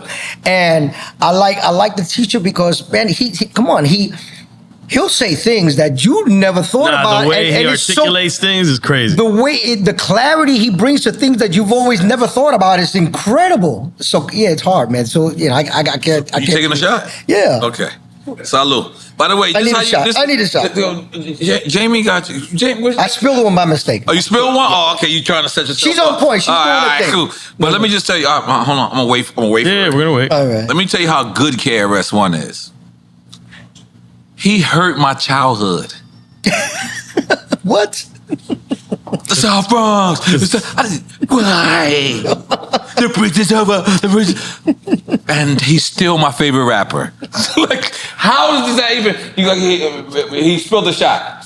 Okay. Yeah. So how does that even work? Like he hurt me. Because you couldn't deny how great the music Couldn't was. deny how great he was. Listen, the So- KRS is such a powerful performer. Yeah. We did Salute. Cheers. Salute. We did the show called Old School Throwdown 3, Okay. where the promoter was Tyrone Williams from Cold Chillin' Records. Wow. Right? Okay. And Ta-ta. they were pitting old groups that battled in the day and newer groups and created battles, and it was the Old School Throwdown. Don't tell me Shannon. And KRS won. What Right? happened? That was part of the battle. Shan got new teeth. He out here looking good. Yo, He out here. put a pin in it. You I know gotta, Shan. you gotta go check out Shan talking about the Drake Kendrick. No way. Best. Yo, What? MC Shan is talking about Drake and He's on the Kendrick? social media, Twitter, Grab, and he going in. Like, I mean, this is when it was all going down. Yo. He threw, and I was like, yes, Shan, I want to watch, and I reposted everything. yeah, so when we did that concert, the Old School Throwdown 3, they had us battling the Furious, and then there was Fearless Foe was battling another group or so, Shan with KRS-One and so forth, right? So KRS-One was the closer, right? Everybody did their shows. The place, it was at Madison Square Garden in the Paramount. It was called the Paramount Theater at the time. I don't know what it is now. Right. Whether the 6,000 seater, they Yeah. got It's the smaller version of the Right. Yes, go ahead. capacity. Yes. Shan did his thing, and when they announced KRS-One, and he stepped on that, all he did was just He's step such a on the showman, stage. man. I thought Madison Square Garden was going to come down like in an earthquake. The people went bananas. The shaking, His the stage clapping, presence, the stomping. his He level just of did MC, this, and then he'll they give a lost speech. their minds. He's a ill B-boy on stage, the way he And just commands he didn't it. even say a word. Yeah. And he just completely almost shut the whole thing down, man. That's the power of KRS-One. Nah, We need KRS-One. we need him back. Yeah. We need him back for sure. NWA or Wu-Tang Clan? Okay. Hey, you need to stop, man. I You would need have to stop. He's not leading me. He's not, I'm not feeling this, man. He's not leading me because you're asking me questions that I can answer. Yeah, but it would have to be it would have to be Wu-Tang, and I'll tell you why. I love this. I know I met the Wu-Tang before they started making records through GZA. GZA used to be the Genius when he was signed to Cold Chillin', Records. right. Right? Tyrone Williams had asked me to edit. I used to do a lot of editing because I used to work for Sleeping Bag Records and their editing studios. I was the manager doing the editing for them up there. So Tyrone knew this, and he had asked me to edit a record called Do Me by the Genius. So I edited the record. I met Genius. He was mad cool. You know, he thanked me for working on his record and stuff like that. So there was this Did he know place- who you were? Yeah, absolutely. Okay. So we were at this place where they used to dupe records. Dupe cassettes all around Right. Times Square. There was this building. I forgot what it was. It was around the corner from where Sleeping Bag and Cold Chillin' used to be, across the street right there around the corner. And I was picking up some 8x10s because we had some 8x10 Cold Crush. We had a show that night. Right. And Wu-Tang, the whole clique was coming out the building. They were young. They were together. All of them were there. Do they smell like dust? Huh? No. I feel like they smell like angel dust. And That's what I'm saying. I walked into They- Jizz they and I say said, it. yo, what's It's them. up? They say it. What's up, man? We met and he said, yo, fellas, come here. You got to meet this guy. This is Charlie Chase, Mighty Cold Crush Brothers, so-and-so. They were all like, yo. So it's got to be Wu-Tang, man. Nah. You know what I mean? If I met you, then yeah. Right, You know right. what I'm Nah, saying? and absolutely, both are such great. Wu-Tang is ill, man. Absolutely. Go to the next one, E. Biggie or Big L? Ugh, I didn't want to ask that. Never met Big L. Rest in peace to both. Met Biggie, but this is an interesting story. I met need to Biggie at the Rocksteady anniversary party when they used to have it downtown in Manhattan. Really? Back in the 90s. Biggie wasn't known. Biggie didn't have a deal. You know who It was introduced Biggie me? Smalls. It was Biggie Mr. Smalls. C. KG from my group. KG, wow. KG always had the thing of meeting everybody. He was that guy. He had a big personality. They loved the plus. He was the host at the Underground. Was it the Underground? Latin Quarter. Latin Quarter. Latin Quarter. That's what it was. 96th Street Latin Quarters or 50th 50th Street, okay. right? So he had Biggie with him. We were there. I was DJing for the Rocksteady anniversary. KG, hey, what's up, Kyo? I want to introduce you. Here's a new up and coming artist. He's got a deal, or he's looking for a deal or something. His Right. name is Biggie Smalls. I met him. He was a young kid. Right. I'm like, yo, what's up? You know, yo, man, respect and the whole shit. That was the only time I ever got to meet him. And then So he was personable. He was cool. He was mad cool. He was Yeah. cool. You know, I mean, Everybody has to be cool to you. Just so you. everybody was cool to us. You know, they don't have to be, but All they right, were. now I gotta ask this question: Was there ever anybody that you met that wasn't cool to you? Because by the way, let's throw him under the bus. No, Right no. now. There was nobody that wasn't cool with us. Now, if you're gonna go back to the early days, we were all cool, but it was competitive. Yo, That's all it yeah. was. It was competitive. So you saying Melly Mel wasn't cool? Bully Mel was my man. I was their fucking with DJ you. for a year. Nah, I was their fucking- DJ for almost a year. Yeah, You know what yeah, I'm yeah. saying? So Yeah? yeah, you didn't. Okay, I posted something. You got to go on my page and look it Absolutely. out. So here's the story behind that. Let's go. 78, 79. Black Door had broken up. Flash and the MCs, the Furious Four, Right. broke up. Right. Which Flash talks about it when he's Right, here. they Yeah. broke up. They didn't want to go back. I used to live in an apartment on the first floor on 180th and Arthur, where I used to sell mixtapes out the window to all the community car drivers, OJs. They all used to come knocking to buy my stuff. So Okay, it was guys, easy. like, hold on, because a lot of people not gonna know what OJ's is. Cab service. It's a cab service, Yeah, okay? yeah. All right, continue. And they always had the banging sound system. So anyway, Yeah, right. you could come up to my window, knock, and I would open up like, "What's up?" I met people, all kind of stuff. One day there was a knock on my window. It was Mr. Ness, who now is Scorpio. Right. Mr. Ness and Kid Creole. Now, I could be confused because, again, sometimes things are a blur. I'm sure it was Ness. If not, it would have been Cowboy, but I think it was Ness. And Creole. They said, yo, man, I was surprised to see them knocking at my window. You know, like, I was pre-Cold Crush. They weren't even together yet. We weren't even... Wait, you guys weren't together yet? What? No, we weren't together yet. This was in between 77... Cold Crush didn't come together until 79, around 79, 80. And Flash has already left the group? Yeah. So, let me explain See, this to is you. where the timelines start fucking up for No, me. no, Yeah, it no. fucks up. I'm not. Again, I'm an old man, but We're I'm all trying. high. No, I don't know. This is your territory. Knock on the window. Yo, can we come in and talk with y'all? Sure, come inside. Yo, man, we ain't with Flash no more. We left Flash. We left Back Door. We ain't going back. And I'm like, what the fuck? What happened? Nah, man. You know, there was some kind of controversy with the money. You know, and all kind of stuff. They like, so we didn't want they say Flash was getting more money. They were claiming that there was a deal between him and management. I don't know. There's always some kind of stuff. Money always hip-hop. comes in. Money fucks everything up. Right. So I said, you the only other DJ besides Theodore and Flash we know that can cut like that. Would you be our DJ? Now, I had a crew already. Right. You know, a young crew. What was the name of your crew? They didn't have a name. It was just Charlie Chase. Was it Tom and Jerry? No, Okay. no. It was just after your Tom crew. and Jerry. It was after Tom and Jerry. By the way, what's some name? Tom and Jerry. Yeah. And they talk about Grand Wizard Theodore, who's who they were saying the other person was. Right, and Right. Theodore was a little kid. He was a young kid. Okay.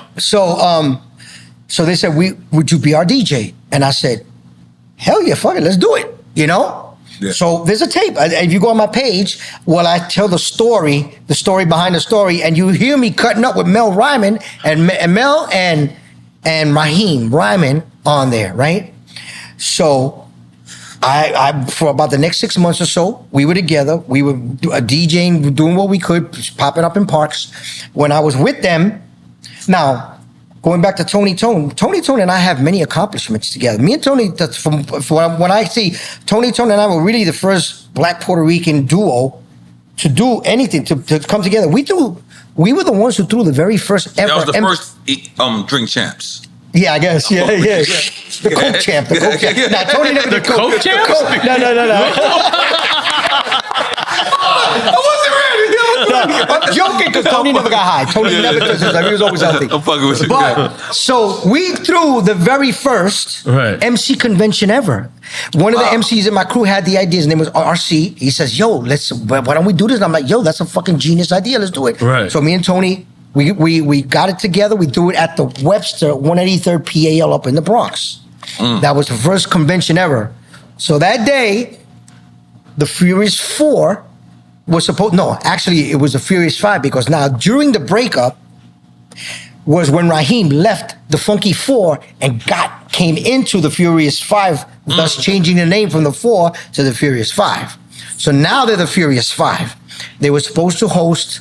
This can get very confusing. Furious 4, 5, 6, 7, 8, 9, 10. Yeah. So they were supposed to host the battle, and it was, capacity. A lot of people showed up for this thing. And the Casanovas showed up, and they had a talk with them and told them, y'all got to come back. And they were like, we going back. And they went back, and I wasn't mad about it. And then like a few months later or so, 79, 80, something like that, was then when we formed the Cold Crush. So you did a couple gigs with them, or were you DJing? Like for almost 8 months or so, we never did any paid gigs, but we were always jamming. Right. Right? Because I guess, remember at the time, they had brought in Raheem. I guess they were still trying to get acclimated, get situated and stuff. They weren't doing shows like they were doing afterward. Like when they got back together was when they started doing the bigger shows. Back then, we were just jamming. They weren't really doing anything big except for high schools and stuff like that. You understand? Yeah. So we would jam out, go in the parks. Like when you hear the tape, that was in Forest Projects up in the Bronx. That's the only recorded. That's crazy. That's not widely known, though. No, it's not. But the tape is the proof. You'll hear Melly Mel saying my name. I'm cutting "To Be Real" by Lynn, Cheryl Lynn. I'm cutting that. And that happened.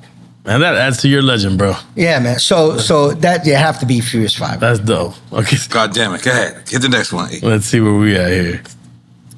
Scarface or Ice Cube?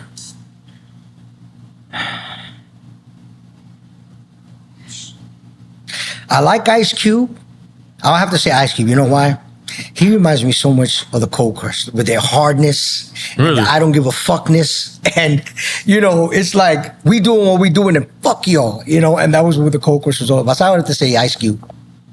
All right, Beat Nuts or Cypress Hill? Beat Nuts, man. I love Cypress Hill, but those Beat Nuts are my boys, man. Right. Those are my boys, bro. Shout out to Psycho Les, who's rocking with Be Real right now. They performed up at the Hard Rock in Tampa about a couple of months ago. We were hanging out. Yeah. Wow. Yeah.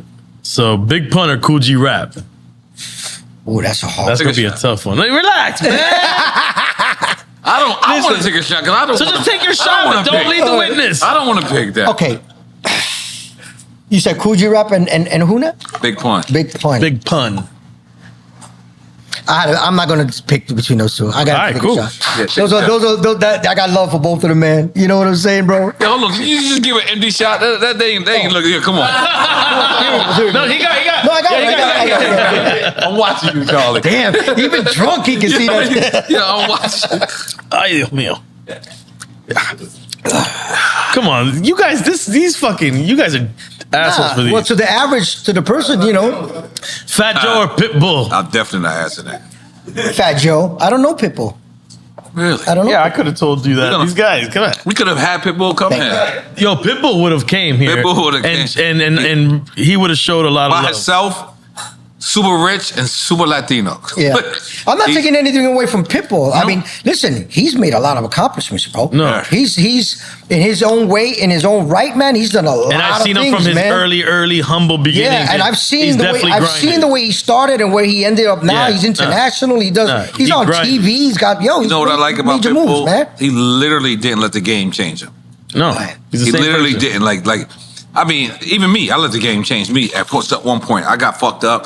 You know what I mean? It happened, you know? And then I came back to reality. But what do you describe? What is a change? What changes? you think you Give an example of that. You're not realizing that this game does not belong to you. It's the world's game. And at one point, when you platinum, you think that It's always this going to is be all about you. Right. And it's actually not. You're the fucking flavor of the month. Remember this, Right. bro. Nobody's bigger than hip hop. Nobody's bigger than hip hop. Nobody's bigger than But that's the problem. The artists think they're bigger No. than hip-hop. That is the problem. That's the problem. But what's the solution is when you find that out. Right. The solution is you find it out and you say, you know what? Because it just happens, like, you know, being in front of the public's eye sometimes, you don't realize that you're the 7th guy or the 100th guy, and there's going to be 100 guys after you that is going to put in that same position. And that shit is heartbreaking. Like I always say, it's hard to be the man on Monday and not wake up and be the man on Wednesday. But that wouldn't be a hip hop problem. That would be a celebrity problem. That would be a fame problem. I can't actually pinpoint any other problem. Right, I can right. pinpoint hip hop. I could see when I met a young MC, and if I can see it, I know you can see it. And they're so humble.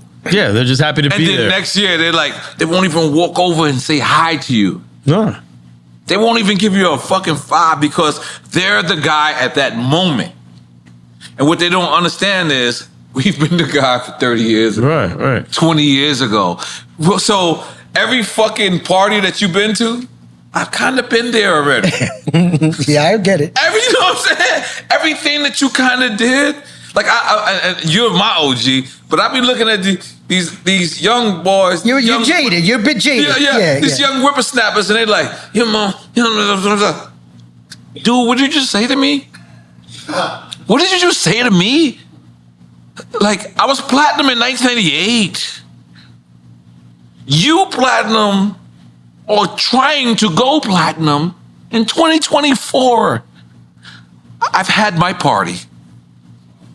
And by the way, it was awesome. But listen, fantastic. those I'm sorry. are no, my bad to cut you too though. No, but those are the accolades I think that have gone wrong for hip hop because in late 80s, early 90s, I can only speak for my generational perception, right?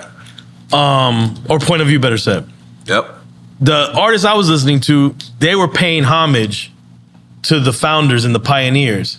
Therefore, the listener and us coming up were like, these are our heroes. Yep. I didn't grow up on Cold Crush necessarily. I didn't grow up on Grandmaster Flash. But I felt like I did because the artists that I grew up to were saying, this is why we're here. Therefore, this is why you're here listening to us and being a part of this culture. So this is why we're here. Right. And so it made me dig in the crates, so to say. And so to me, the accolades of selling platinum or gold didn't matter.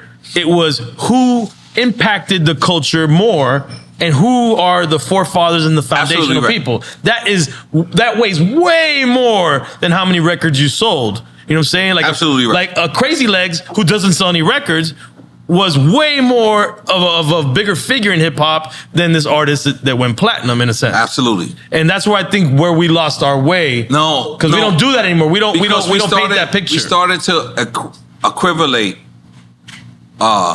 success with accolades, like how you just said. Like you just said, you man, we didn't have hit records, but we had hits. Hits stage shows. You tear that stage show up. So when we started to like look at it and say, all right, this is this is that, because let's just be clear, Nas' first album, Illmatic, was not received. Yeah, no. Like, people are lying when they say, oh shit, Illmatic was a classic. Sales-wise, it wasn't. Sales-wise, but culturally, that's the thing. Culturally, what it did was phenomenal. Now, It my changed first the game. album, War Report. I can't stand you motherfuckers telling me I had a classic, legendary first album. You motherfuckers did not go to the store. My shit did not sell. But you're right, because the audience was They either lied broke. to you. No, the audience was broke. The culture was broke. They had to bootleg your shit. You gonna help them? Yes. But that's probably true. It can be true. Like the mixtape, because I'm a mixtape DJ that was putting your songs on my mixtape. Right. I hate to tell you this now, but you didn't make a dime off of me putting it on my mixtape. This is what I'm saying. but somehow we got here. Yes. You know So what I'm I'm telling you, that shit hurt me. Like, when people say it now, they be like, yo, the War Report got me through some shit. I be looking at you like, you bootlegged my shit. you ain't buy my album. I'm sorry. I made it personal. I'm sorry. Let me get the fuck out. You know what? Wild Style falls under that category. Wild Style, it was less than $100,000 budget movie. Wow. But that movie was, everybody tries to say Russell didn't. I'm not taking nothing away from Russell, anything from Russell. But Wild Style was the movie that showed everybody how this was done, because everybody that was in the movie that acted actually did what they did in real life. Even the stick-up kid in the movie was a real stick-up kid from the Bronx. I'm gonna have to stand up and tell you, Charlie Chase, you guys didn't act very well. It was a documentary. You guys were. It was a documentary. I looked at it. I said, I don't think they're really acting. I think this is just a documentary. But that was acting. You know how awkward it was to stand up against Theodore like this and say, Charlie Chase, as cute as can be. Come on, man. Yeah, it was funny. It was a classic, but you guys did not act. But it was a cult hit, and that movie took us all over the world. And that was the movie that introduced hip hop to the entire planet. Right. Because when the Wild Style first hit that we were on it, and the first stop we made was Japan, dude, it was like a nuclear explosion. We were there a week. Everybody saw what was going on the first week. By the time we left, there were already people out there dressing and guys trying to break dance and all kind of stuff. Right. Yeah. Listen, let me show you the power of hip hop. Let's show us. Let me explain a story. Yeah. Wild Style tour. Never been there. First time we were all touring, right? We needed translators to walk around with. So I'm walking on with this translator, and there's this Japanese kid with a boombox. And he recognized me, I guess, because we were doing a lot of TV and a lot of press and stuff. So he recognized me, and he runs up and he's talking Japanese. I don't understand it, but the translator's telling me, oh, he knows who you are. He says he loves the Cold Crush. And I'm like, how do you know about the Cold Crush? And he says, and he told the guy, he says, he hits play on it. He had a boombox. He hits play, and he's playing a Cold Crush tape. What fucked my head up was that this guy didn't speak a lick of English, but he's reciting all the Cold Crush lyrics to me in English. That's crazy. Yeah. That was the power of hip hop. That was the power of Wild Style. It's a fucking N.O.R.E. You know what I'm saying? That movie is it was all what you said, but yo, it was. Nah, we're gonna. I want to circle back to Wild Style when we finish Quick Time. Kid Frost or Mellow Mayonnaise? This is Latino racism. I just wanted to let you know that. It's Latino racism right here. Why is it Latino racism? I just feel like it's You're trying to cause a division, man. That causing division, man.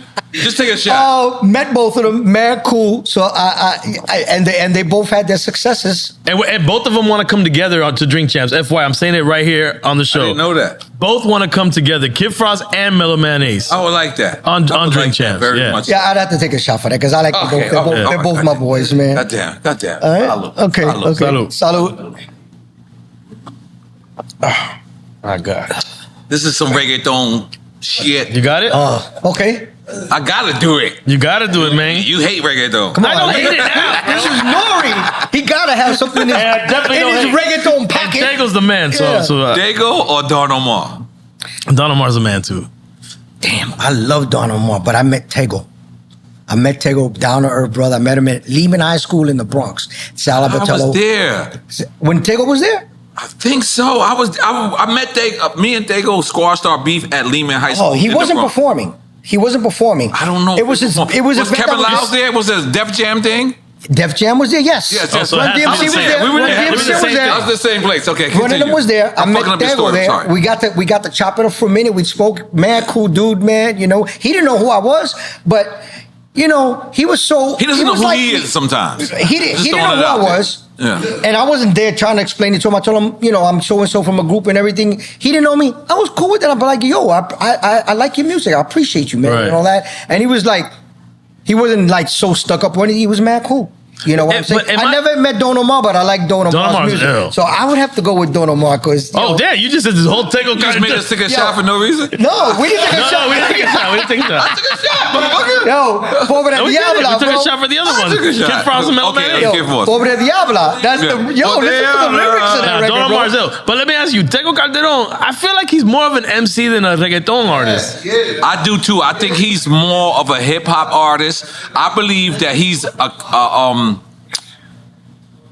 a victim of his circumstances, meaning like he had to do certain things. Because that's the other thing. When I went to Puerto Rico in 2000, right before what he did and everything came over, and a lot of those reggaeton artists were regular Latin Spanish rappers. MCs So that's what they were. that couldn't really make inroads But look what in they hip started. hop. Look what they started when they started. What's your man name? The producer? Echo. Echo's the man. Yeah. Look when they started. I mean, those were the influences. It was MCing. Yeah. You know, then it evolved into what Like these guys were on Omar Tony was Touch doing. mixtapes, Right. and all that. That's a question I want to ask you, and I know we still at a quick Tony Touch. line. Oh, no, it's not a quick- Let me okay, ask okay. you. At what point did it become the MC? Because the DJ was the motherfucking man, right? Still the motherfucking man. All right, but I knew he was going to ask that, and rightfully so. We love y'all. We love y'all as an MC. But when did it become MC coming to the forefront? Because it was DJing. Okay. No one wanted to be an MC at and one that's absolutely accurate. It was Okay. all about the DJ. Uh-huh. What made it the MC was when MCs started evolving from just making announcements and just throwing little nursery rhymes here and there To promote the DJ. To promote the DJ. Was it DJ Hollywood? Not well. When I was Hollywood, from what I understand, he was already DJing when I started. Okay. You know, but I wasn't around those parties or didn't go to those parties. Okay. But the MC evolved into something more. Kaz, and I'm gonna go back to Kaz. Kaz was one of the instrumental people who was so gifted that he was telling. They call Slick Rick the storyteller, and Kaz is the Yeah. original storyteller. Yes. You listen. I know about rhymes that you ain't never heard that Kaz has said when he was a kid. And Kaz is his mind is he's a genius, bro. Yep. Kaz had started helping. I wouldn't say he's the first one, but I witnessed with my own eyes that evolution when I started seeing people like Kaz get on the mic and started grabbing people's attention with his art, with his skill.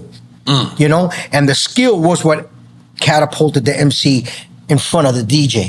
You know, because remember, it was just starting with the DJ. It was all mechanical with the bullshit equipment that we had. We were doing what we were doing, and we were making a great job of it. Fisher Price equipment? It was close to it, you know. But It was hand-me-down stereo equipment. yo, it was belt drive turntable. Right, terrible. Belt drive. Wow. If you were able to cut on belt drives, you were a good DJ. those was my first turntables. Act like you know what belt drive is. So that was when it happened. You know, the DJ needed I was shy. I was never a microphone person, so I needed a mouthpiece. You Right. know, and you know, my first MC was Cisco Kid from Beach Street, and so you know, that was what started it. I needed a mouthpiece. Every DJ needed a mouthpiece, and then when they were seeing other DJs bring their skill up, then that's when it started evolving, and then they came to the forefront now because people wanted to hear what they wanted to say. You know, Yeah, and remember, DJ is the backbone because without the DJ starting the party, you don't get an MC, you don't get B-boys and B-girls dancing on the dance floor. Right. DJs were the ones that perpetuated the beginning of Then everything. the MCs came and they was wearing spikes, and it was like, yeah. guilty as charged. Guilty as charged. Shout out to Big Dre, who was my MC, my first MC. Rain was a artist. No, when I was DJing, he was the guy on the microphone in the beginning. Him and Weird Thoughts, Paul. I keep forgetting. I keep forgetting your original name was Weird Thoughts, and then every time we do Underdog Fantasy, I will remember that he is Weird Thoughts. Illmatic or Reasonable Doubt? I'm not gonna lie, I'm not familiar with any of them too much. I really Illmatic is Nas' first album, and Reasonable Doubt is Jay-Z's Jay-Z's first album. You want me to be honest with you? I haven't heard. So the he's album saying complete. neither. We're drinking. That sounds like Yeah, a shot. we're drinking. We drinking. That's I want to hear. He's saying nah. I'm not gonna lie. I'm not gonna lie. You know. Thank you, James. You on one. Dale- dale que tú puedas. Salud. Dale que tú puedas. Okay. Just for the record, I answered a lot of these questions. Man. You did, and we're almost done. And We almost done. maybe you don't drink. Damn, how King many- of New how you York? guys- what do you do? Is like sit all week and come up with these questions? Yeah. They literally, Oh, man. they literally King fart of New these out York right before or you New get Jack here. City? New Jack City. King of New York was with Denzel? No, it wasn't. No. I'm thinking Denzel, American you out. Gangster. That's what I'm thinking of. What's American- up? What's on his name? New Jack City. Okay. New Jack, Christopher New Jack Walken. City. Right, Walker. Right. All right, I gotta do this one. Go ahead. The Fever or Latin Quarters? Fever, brother. I grew up in the Fever, man. I grew up. Yo, that's what we Yo, everybody. I like how your face just lit up. And I feel Yo, like there was cocaine there for sure. Did you see his face The just now? Fever- I was literally in the Fever with you right now. the when you said Fever it. was Go the ahead. place to go to. Think about this. Picture this. A lot of cocaine? A lot of cocaine. Definitely a lot of cocaine. But we gotta tell everybody, cocaine wasn't crazy back then. No, It was cocaine like, was a hell of a fashion- drug back then. it was like an energy fashion. drink. It was a fashion Right. drug. If you had cocaine, you had status. An energy drink. Did you just call it that? I just caught that. I've never heard this reference before. but it wasn't even illegal yet. I'm sorry. Continue. That was great. I forgot the question. What was it? No, The fever. Oh, the Fever. Sorry. The Fever, picture this. The Fever, you got Run DMC, Right. Houdini, Cold Crush, Treacherous 3, Furious 5, Curtis Blow, sometimes Russell Simmons. After they did what we did at the night, at the end of the night, I didn't go as often as Kaz and JDL did, but I go, everybody would go there. That's where everybody would go and meet and drink and talk about That was the after war party for stories of everything, the night or whatever. The Fever was the place to meet girls and hang out, and that was the atmosphere. You know how many celebrities? A quick story. Ronald Isley was at the We had Fever him. one day, right? I'm up against the wall. If you know anything about the Fever, as soon as you walk in, there was a photo booth right there in the front, right? Okay. So I was up against the wall there, just chilling, and I go like this, and I'm like, there's a cat with a baseball hat like this, covering his eyes, right? Just like this, you can't see he's covering his eyes. But you, Ronald Isley got that face you cannot right. mistake it. I say, Ronald? And he looked up and goes, shh. I said, stop that, brother. This is the Fever. Everybody here is a celebrity. Stop that. Leave it alone. But he was telling me to be because of, yo, Man, you told everybody him to here is a relax. celebrity. Yeah. I said, chill, yo, everybody is a celebrity. They're not going to be on you like that, you know? And he was like, he wasn't having it, but true story. We used to have celebrities like that came to the Fever, bro. Yes. And the Fever turned into Roombas. You're talking about in Tremont Avenue. Yeah. The original Fever was on 167 This is the in old school Jerome. Fever. He just Oh, yeah, he killed my childhood. Come on, bro. Listen, I know Sal when he You're too young had for this. I know You're too Sal young for this. Abatalo when he had a DA. Whoa. He was an Italian with a DA, bro, Whoa. with the open shirt and the necklace and all that. Right? Fucked Yo, up my childhood, just you know. I did not know that. I did not know. Junebug was the DJ. Wow. What was that? Oh, I forgot the other guy's name. They had some dope DJs there. Okay, you ready? Yeah, Fat Boys or the Beastie Boys? Beastie Boys. Okay. I like the Beastie Boys. You know why? Because I'm a rock head. I love rock music.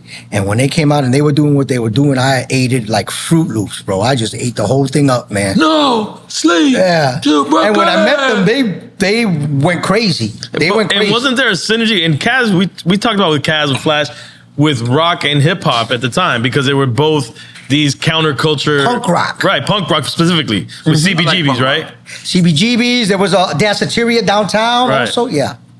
Holy shit. And this is the last one for Quick Time with Slime. Did we get the regular interview? Loyalty or respect? Respect. Coño.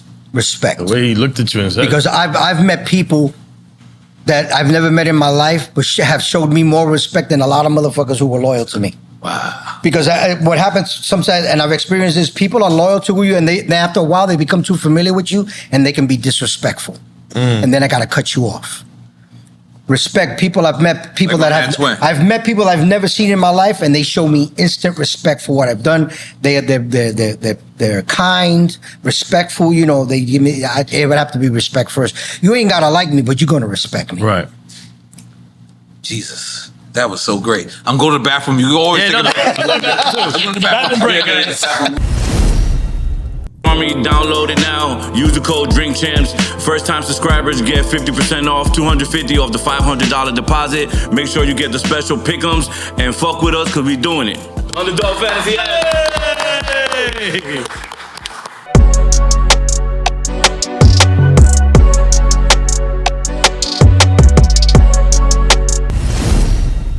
Right here, brother. This is you. Oh, you gave it to him first? First time Puerto Rican shit. Hey, man. Let me show it to you first. Thank you so much, my brother. Please, yeah, please, bro. Thank you, man. Who wanted the 2X? Here you go. All right. Oh, I didn't bring a whole lot. I didn't bring a whole lot, so. Yeah. Yeah, we rolling. Yeah, we rolling. Thank you so much. Right? How's law? That's right. God damn it. Let me see. I'm wearing this Wednesday with Common Sense and P-Rock. Hey, I was gonna wear it. Don't take my style. Right? Don't. Let's wear it. You don't want to be kid and play for one time? Let's do it. One time? Let's do it. One time? Let's do it. All right, cool. One time. Wait, what size you wear? No, that's not the way we roll. I don't have 2X here. What is it? I got a 2X. I only got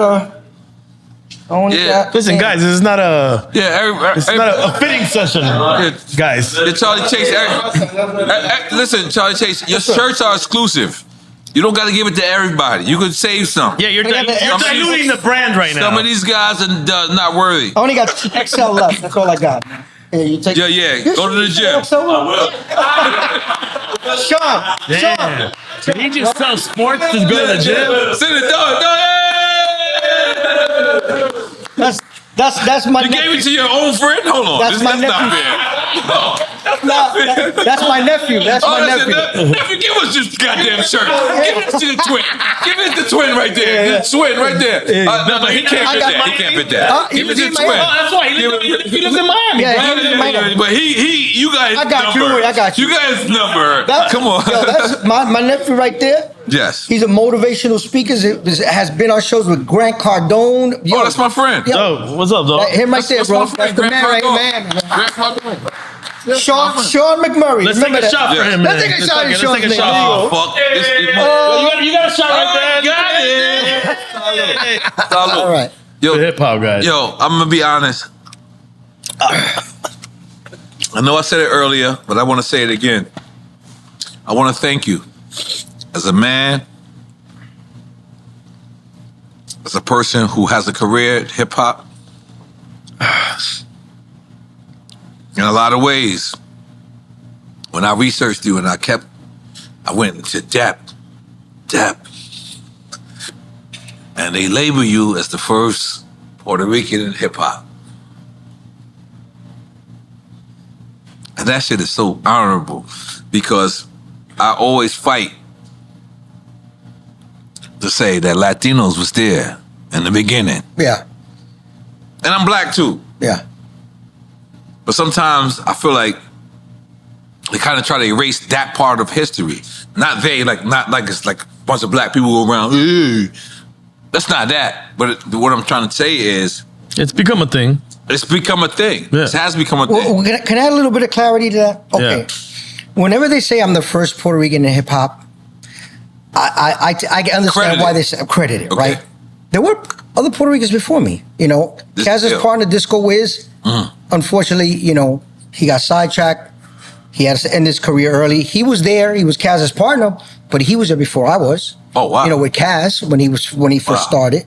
Wow. Now, they credit me with being the first Puerto Rican DJ because I was the one who was blessed enough to have enough talent that I just shot out in front of everybody. Right. You understand? You were one of I was the the first first one more well-known. who took Right. what I did and represented our people worldwide. Right. You understand? I'm the first in that aspect. And as a DJ, which at that time would have catapulted And there were you. a few other DJs. They were like young from the neighborhood, like me, you know, and they were Hispanic too, but they just never got out of. They didn't either, for whatever reason it was, they didn't get out in the forefront like I did. But yeah, I'll take credit in that aspect. But me to be here and say that I'm the actual first, nah, I can't say that. Right? No. I got to give the credit where the credit's due. Right. Yeah. Goddamn. Make some noise for that. God. I know this is a cliche type of question. And I know it's going to make sense, but it might not make sense. Did you ever think that hip hop would make it this far? Yes or no? I would like to hear you. At the very beginning, when we were doing it, and I knew something was there, but I didn't know what it was, except that I was just beating a lot of chicks. You know what I'm saying? I didn't know. You know what was the turning point when I knew? Because remember, I come from a family of musicians. When Rappers Delight dropped, I said, this is where it's going. This is where it's going. I knew that it was going to be big because now it's on a record for the masses to hear. That's when I knew it was going to be big because I knew, listen, you had to be where I was in the neighborhoods, the way people were inspired. People were showing up by the hundreds at freaking schoolyards. Right. Till 2 or 3 o'clock in the morning. Us playing 2 or 3 o'clock in the morning out there. And they were hanging out with us.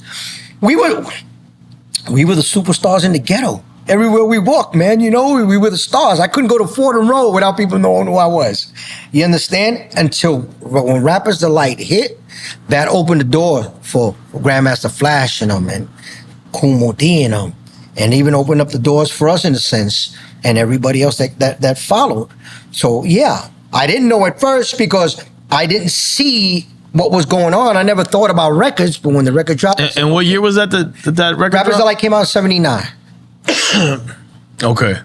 So let me just ask, I know this is what's that shit called? A question that you know the answer to? Rhetorical. You don't think hip hop invented in Queens a little bit? Oh, Queens gets massive credit. Are you kidding me, bro? Hell yeah, man. I don't think you heard his question though. What did I miss? Oh, yeah. No, because he said, "Do you not think that it got invented in Queens a little bit?" Invented? Not invented. Okay, yeah, that's that part. Yeah, that's the part you ain't. That's why he yeah. But I always credit Shan because Shan says hip hop started out, you know what I mean? Right. He was saying what he saw in his neighborhood. He never, I don't think he ever said that it was. But did he mean Queensbridge Park, or did he mean he's just saying it started out in the park? For him. I don't know how much we talked about that. Well, maybe you might be looking into it a little bit too deep because hip hop did start in the parks. Right? No, but that's what I'm saying. Damn, you're right. No. I'm exactly pinpointing. It could that. be any park. He could have just been exclaiming, "It started out in the park." We all know it started out in the park. But here's what I'm trying to say to you, E. Let's suppose the first time you ever heard of hip hop, it was in Kendall Sugarwood Park, right? Right. That's a real place, right? Yeah. That's a big. Killed that? That's a big part of CHP history. Yeah. So you in Sugarwood? Yeah. All right, Jesus, y'all calm down. Sugarwood. Y'all calm down. What up, so to my Sugarwood? The first time you ever heard of, let's not say hip hop, Ace of Spade, right? The first time you ever heard of it was in Sugarwood Park. To you, that's what you think it is. So I'm asking you, is it a possibility just that you think MC Shan thought that hip hop really did invent in Queens? I don't think he thought that. I don't think so. Because it's too far along when he came into the game for him to think that. But I don't think when he said that he meant that it was started. That they had anything to do with it. Because I mean, it's a fact. It did start out in the park.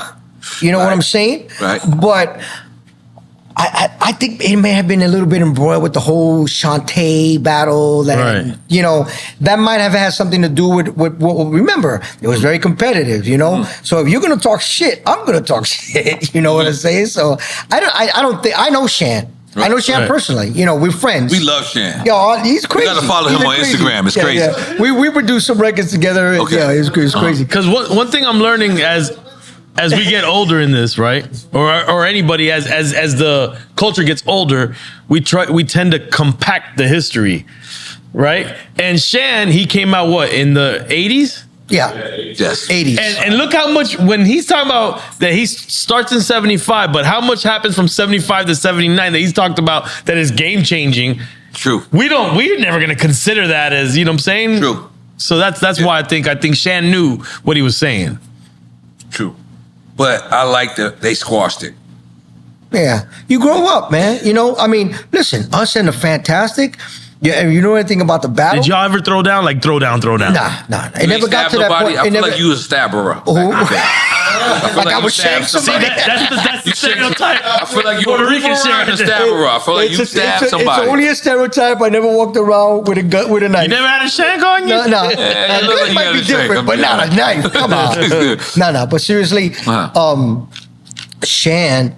He's a creative mind, but like what you were saying, you ever hear him on he's crazy, but he speaks a lot of truth. He's You ill. may think he's an dope. old guy off his rocker, but he's not. No, not. He I knows watch Shan. exactly what he's saying. Look is what confuses you, but I he's watch saying some real Shan shit. all day. Nah, he I said some real watch shit. MC Shan I'm like, Shan, all put your day. teeth back in so we can hear exactly what you're saying. I was on the floor in tears crying when he got his new set of teeth. Yeah. I was just like on the floor. I love him. Nah, Shan is on point, man. Yeah. He's on point. Yeah. He's a deep thinker in a different way. Yeah. You know what I'm saying? The thing with him is like, man, fuck y'all. This is what it is. And you don't like it, go fuck yourself, whatever. You know, that's his attitude and love shit. it. Yeah. He's steadfast. Have you ever been at one point for me, I just lost my love for hip hop, right? It was just I'm lying. I didn't lose my love. I lost what everyone was chasing.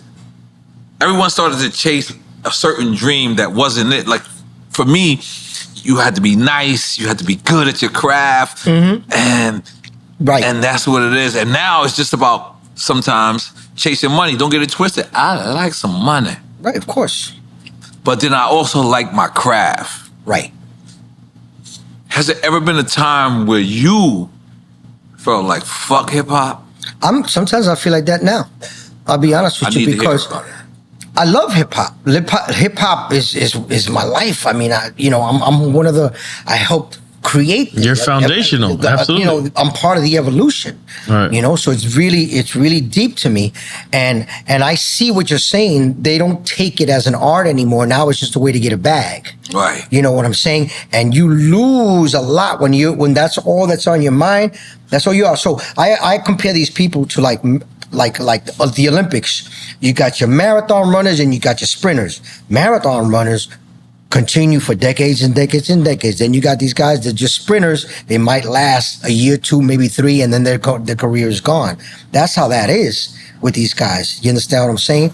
So listen, think about this for a second. There hasn't been a #1 charting record on Billboard for almost 2 years now. Until right now, with the Kendrick stuff. Okay, so look how long it took.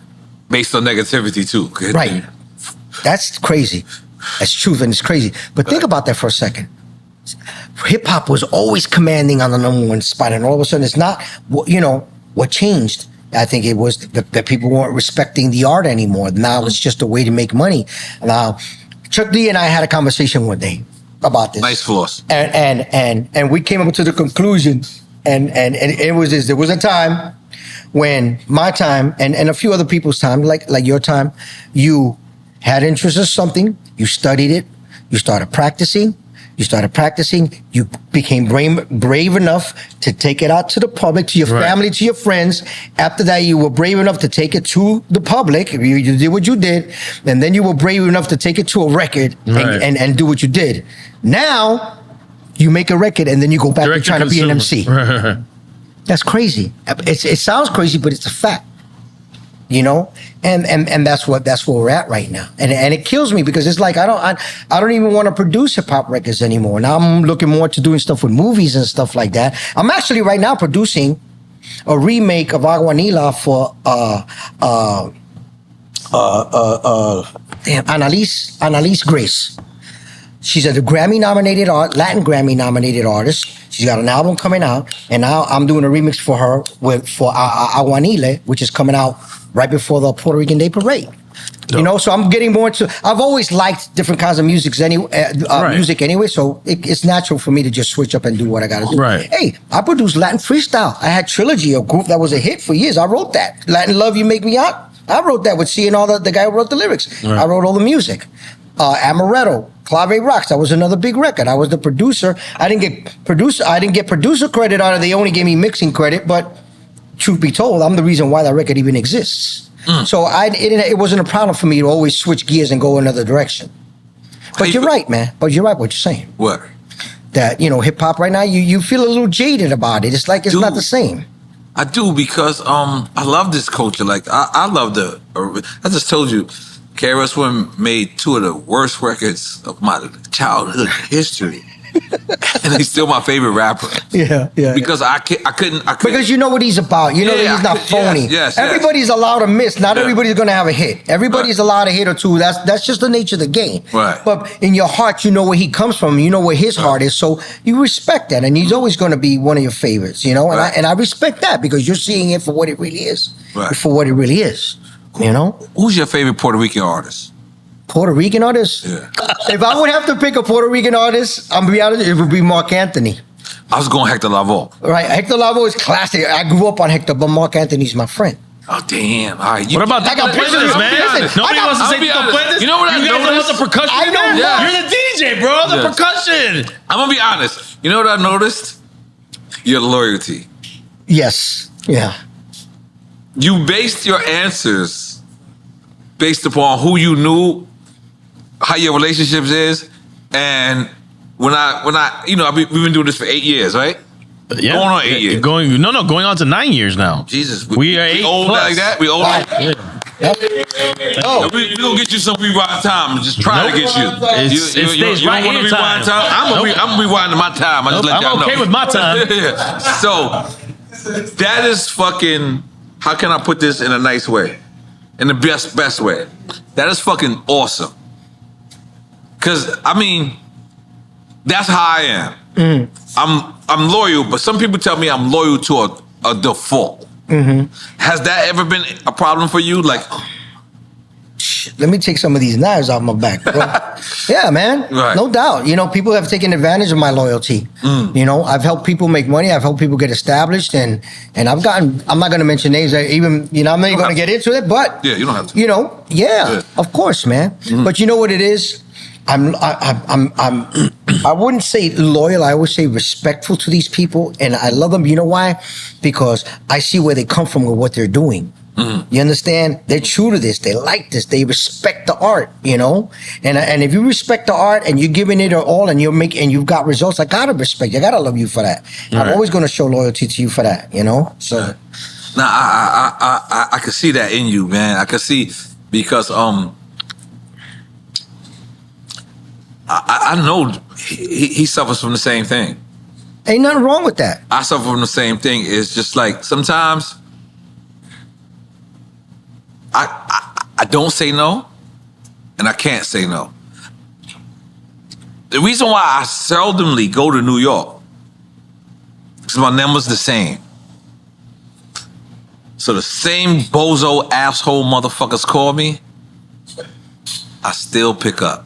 Right. And that's a flaw. Right. I'm an idiot. I'm not saying you're an idiot or you're an idiot, but what I'm saying is being loyal to people who's not loyal to themselves to you makes you yeah. Do you regret that, or would you do it all over again? Like, I love trap. If I regret it, that's me holding that poison inside. So I choose not to regret it because it's like, to me, I'll just take it as a learning experience, and I know for next time to see the signs and avoid it. I'm not gonna lie to you. Yeah, at one point I was mad like a motherfucker. At hip hop or at the people who did that to me. I was mad for a long time, hurt. And that was part of the reason why I was addicted to drugs for so long, for cocaine for so long, because that was the thing that was pacifying that hurt. But after years and years and years, I learned, hey, let it go, bro. It ain't worth it. Right. It ain't worth it because at the end of the day, you're the one who loses. Right. Not them. You know what I'm saying? What are you gonna do? They're not gonna change. They are what they are. They did what they did. You can't. So move on. Listen. I could be mad right now about a whole bunch of shit, but I'm not. Right now, I've got too many positive people around me right now. I've got too many great things about to happen for me, man. I gotta look forward. Fuck all that other. You have to. I want to go back on Legacy, and we haven't touched much on Cold Crush. Give us the beginnings of Cold Crush. How does this all evolve? How does this happen? Because this is such a monumental group for everything hip hop. The Cold Crush was something that Tony Tone and I created. Now, let's go back. As a matter of fact, I got my flyers, my show and tell flyers, right? Let's go. There were two or three versions of the Cold Crush before. Two other versions before the final version that you know now, the Cold Crush, right? And you're one of the founding members of Cold Crush. Yes, me and Tony Tone created the crew. So, Tony Tone, I had met Tony Tone because one of the MCs, which was RC in my crew, went to South Bronx High School. Tony went to South Bronx High School. RC told him about me. Yo, this DJ is nice. This Puerto Rican is nice on the 1 and 2s. Tony was looking to create a crew. Tony was with Breakout. So he told RC, yo, tell him I want to meet him. He said, sure. I said, sure, bring him by. I met Tony Tone. We became friends. He got down with my crew for a little bit. I mean, I got flyers where he was DJing. He was hanging out with us, so I always consider he got down with me because we were close. Listen, Tony Tone is the godfather of my daughter. He was my best man at my first wedding. You know what I'm saying? That's my brother. You understand? Me and Tony Tone got mad roots and mad love together from the beginning. So Tony Tone had this vision to create a crew. He came on with me, and we were trying to work things out, you know, because he had ideas, I had ideas, but I already had a crew with MCs, right? So the crew that I had at the time with the MCs. I need to see the flyer. I'm showing you, these are copies. Show it to this camera or whatever you want to. Okay, this was to show you. If you see the top of the flyer, right, it says Discotheque Productions. That was the company that we had. Me, Tom, and Jerry had that company, Discotheque Productions. Discotheque Productions and Kevin Epps presents DJ Charlie Chase, DJ Tony Tone, DJ... Look at the MCs. Read them. Mighty Mike, MCs. I almost read Doja Cat. But Dotarock, MC T-Easy A-D, Whipper Whip. I feel like that's your cousin. Also, the L Brothers. Right. DJs Mean Green. Mean Gene. All right. Right, that's Theodore's brother. Dyslexic. That's Theodore's brother. Cordio? You're right. Cordio. DJ Cordio. Grandmaster Wizard Theodore, Robbie Rob, Kevy Kev, Busy B, Starsky at New. Right? Now, what I wanted you to realize was that the MCs that were down with me was Dada Rock and Whip. Right. Wow. They were Fantastic Five. They were with me. They were Kaz as MCs. They got a lot of MCs left Kaz and then somehow got hooked up with me. So Dot and Whip came with me. Now, this was pre-Cold Crush, right? So then we decided that we were, Tony Tone and I, Tony Tone was the one who came up with the name, the Cold Crush. And I remember when he walked to me and he said, I was at this pinball spot across the street from my house. It was a winter. And he says, we were looking to create a crew. He says, I got the name of the crew I got the name that I want to name the crew. And there was a flyer with red lettering that says, this is another Cold Crush product. That was the advertisement on the flyer, right? What was that advertising? So a show. Oh, it was a show. Another, by some other people I didn't know at the time. It said another Cold Crush product. He says, I want to call it the Cold Crush Crew. Hey, you just jacked those guys, man? No. They were expressing it was a Cold Crush product. It was a Cold Crush Crew. Okay. So I said, I like that name. I said, but if we form this group, we're going to be like family. So we're going to call it the Cold Crush Brothers. And he said, I like that. We're rolling with that. So then, at the time, you'll see,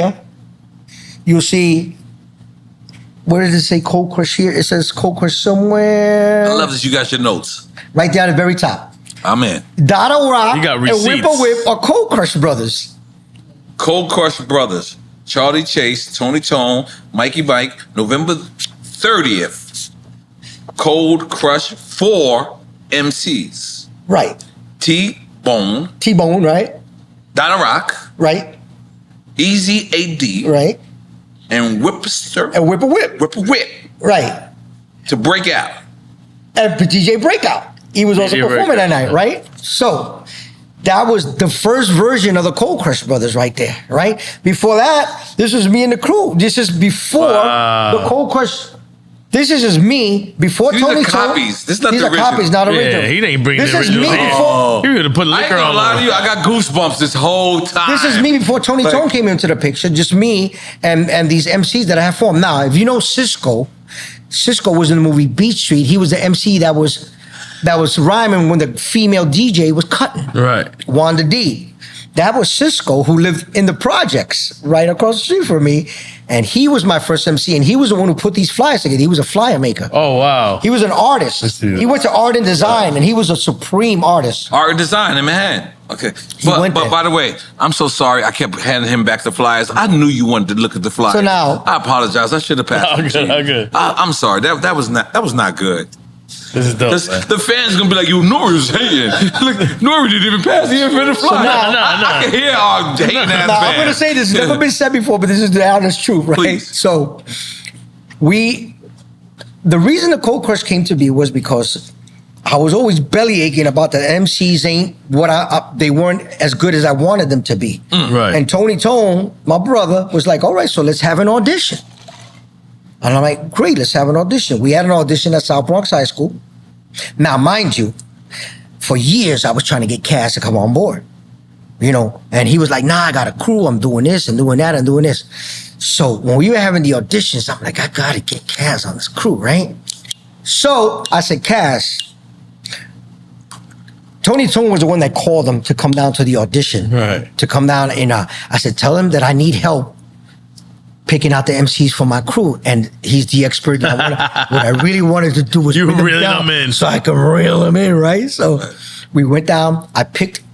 AD was already down because he was Tony's friend. KG was the one that we picked from the audition because you know KG had that booming voice. Kaz and JDL show up, right? We picked ADL.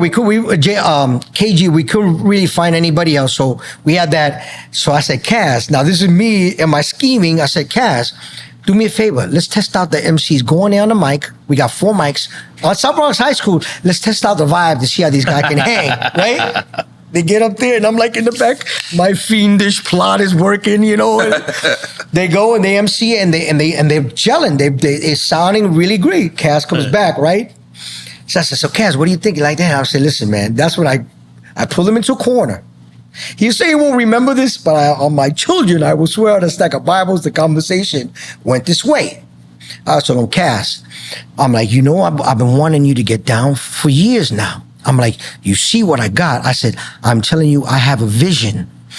I am going to make, I know that if you get down, we are going to be the biggest shit to ever hit what we're doing right now. We are going to be bigger than anything. I said, all you have to do is agree to trust me. And he thought about that shit, right? He thought about it. And he said, I'll do it, but JDL got to be down. I said, no. I said, I don't want JDL down because JDL had a reputation and all craziness. He's trouble. I don't want him. He said, well, if JDL ain't down, here goes the loyalty. Okay. JDL ain't down, then I ain't down. And I was like, Cass said that to me. Fuck. So I said, like, fuck it, man. Cass, I want you this bad. Let's do this. Cold Crush was born that day. Wow. That was now, I don't smoke. Now, Almost had him. So now, the fucked up part was that I had the original crew, but I didn't know how to tell the old crew that they were fired. So now I have 2 crews, and I'm trying to figure this out. Me and Tony, Tony's like, Tony left it on me. You gotta tell them. This is what you wanted. You gotta tell them. I'm like, damn, what the fuck? Luckily, Donna Rock and Whip a Whip had decided to leave the crew because they went with Fantastic 5, which was cool. And then I had to finally tell Teddy and T-Bone, yo, sorry guys, but I'm forming a new crew and this and that, and you know they handled it well. They handled it like men, you know, and that was it. And that was when the Cold Crush was born, and the rest is history, man. But let me tell you, I give credit to my brother Tony Tone, because Tony Tone, he saw the talent that I had, he saw what I could do, and he was like, "You need a push," and he gave me the push I needed. He introduced me to everybody. Wow. You know, and that's how I got accepted from the rest of the community. Wow. You know, I already knew. I was already, as far as I'm concerned, I was in the culture already. Because I was doing what I was doing. I had fans and all that stuff. And what year was this when you guys finally formed the crew? 79, I think it was. 79. And yeah. then you guys were in this when? What year? Whilst I was, I think, was 81 or 83. Oh, so well after you guys were already. Oh yeah, doing yeah. How do you think we got into the movie? Because we were. No, you already huge. The funny thing was that we weren't supposed to be on tour and in the movie. No, we were supposed to be in the movie, but the people who were originally supposed to go on the tour was the Fantastic Five and Theodore. But they had a falling out, and then they brought us up, and the rest is history. You know? And so tell us a little bit behind the scenes of this. As far as just them stepping to you and then actually filming that scene, which is historic now. Right. The funny thing was, like, we're gonna go film a movie about hip hop and stuff like that. And in my mind, I'm the musician kicked in. I'm showing up to the shoot in a suit, tie, and all this other shit. And the crew's like, "What the fuck you doing?" So if you look on the scene where I'm in the Dixie cut with the group, you see that I have a shirt on with some slacks and stuff. Why'd you do that? Because I was stupid. I didn't freaking put it together. I'm like, "Oh, there's a movie. I gotta show up and look fine." And you know, dude, I was new to all this. I didn't know. I was like, naive. "This is my Hollywood." Right, I'm keeping it real. I didn't know what the hell I was doing, you know? So if you see in the movie, I got a shirt on, I got slacks and stuff, and you know, and to kind of make it hip hop, they threw these studs on my wrists and I was cutting. And you'll see it in the movie. Yeah, the movie was shot. It was a low budget movie. We did shit off the cuff. We did shit off the cuff right there. That basketball scene. But you're spitting too. Yeah, the basketball scene. We wrote all that shit on the spot. I didn't even have a line. I said, "Kaz, I need help. I don't know what to say." Kaz wrote that line for me. But were you doing that regularly, spitting? No, I could. I knew I could rhyme, but I never really. So that was just for the movie. That was just for the movie. If you listen to Heartbreakers, another record, I'm rhyming on that with Tony Tone. You know, so I mean, if I really wanted to push it, I could have pushed it and probably become an MC. But I felt out of place. Listen, man, when you're around Grandmaster Kaz, you feel this big when you're trying to do what he does. You know what I'm saying? And rightfully so. So I was happy with what I was doing. Listen, dope hearing that. The motivating, the motor, the engine, the power behind the Cold Crush was me and Kaz. You understand? Kaz is genius. Kaz is genius, and me on the turntables, and I was also the producer and making. I had the musical background. Kaz was a natural. He just had natural showmanship in him, and that's that, bro. How did you feel when you heard that hip hop finally got accepted in the Olympics? See, you got to really think. I was like, yo, that's dope. Yeah, me it's too. Dope. But then I also knew it was like, it ain't going to be what people think it's going to be. And you'll see what I'm saying.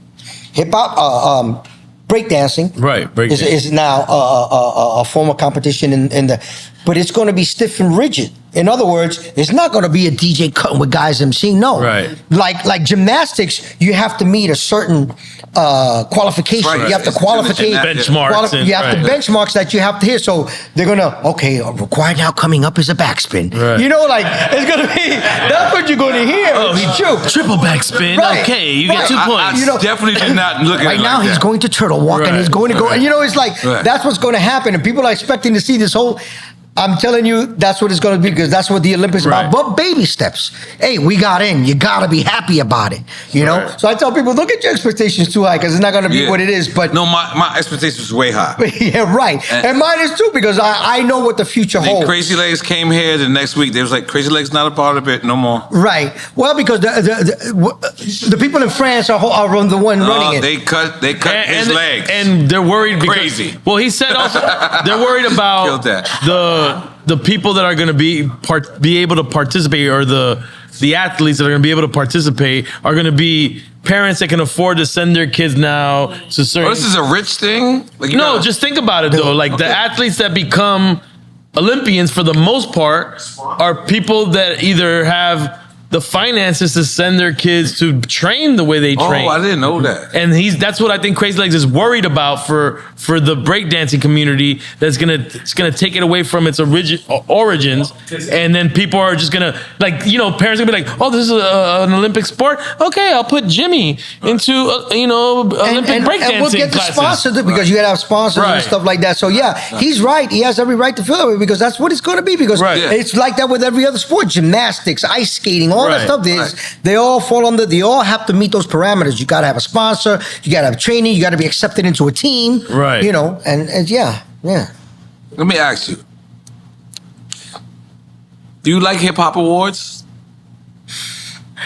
I like hip hop awards when they're real. I ain't gonna lie. I'm gonna be honest. Is there a real hip hop? I'm gonna be honest. When they're real, I like them. What's a real one? The way you just that was different. Well, because think about it. Right now, they're rewarding people for record sales, and like a lot of times, people are getting awarded for record sales, like the Grammys. I'm not dissing the Grammys, but sometimes it's like, why did this guy get a Grammy over this guy when this guy got way better skill and his album was more than this, and that. So to me, it's more based on sales and stuff like that. Yeah, it's a little frustrating when you see and also, we had a fight for our respect. Remember when Jazzy Jeff and Fresh Prince got there? They weren't even out on TV. It was kind of booed when they got their award. That's why it was boycotted. They boycotted. Yeah, because they wasn't considered, Jazzy Jeff and Fresh Prince at that time wasn't even considered real hip hop. Right, because the people that really, he was commercial. And again, remember we were speaking about it. It was us judging us. Right, but they boycotted it on behalf of they were real hip hop. And then Jay boycotted it afterwards. Right. Yeah. And by the way, I boycotted with them, and I wasn't even nominated. I think you weren't even born. No, I'm talking about with Jay. No, because that was a real thing. Dame, Jay, and everyone. Jay, okay. Yeah, no, that was a real thing. They was like, we're not going. And I didn't go, but I don't know. Listen, man, somebody had to break that ceiling. Yeah. Somebody had to. Do you think it should be a hip hop awards? And if there is one, would you be the person to lend that helping hand? I would love to if they would ask me for that, no doubt. I'm gonna be honest with you. I feel that the Cockroach Brothers belongs in the Hall of Fame. Hall of Fame. Absolutely. Hall of Fame, of course, Absolutely, hands down. Now, Absolutely. I mean, yes. Listen, every successful MC that I've met, platinum selling or whatever, they always say, you guys are the reason. I'm doing what I'm doing because we followed you. Right. I followed you, and to hear that, and then it makes me feel good, but it's like, I think they would look. What gives me hope now? When Hurt got accepted. Okay. Yeah, to Rock and Roll Hall of Fame. Yes. Yeah. So now I'm like, okay, we have a chance. I'm not in the crew anymore, but I earned my spot in that because What do you mean you're not in the crew anymore? You're a gang member. You in it for life. What do you mean? Those are my brothers. I love them to death. Right. And Wait, you consider yourself not being Cold-Crush anymore? No.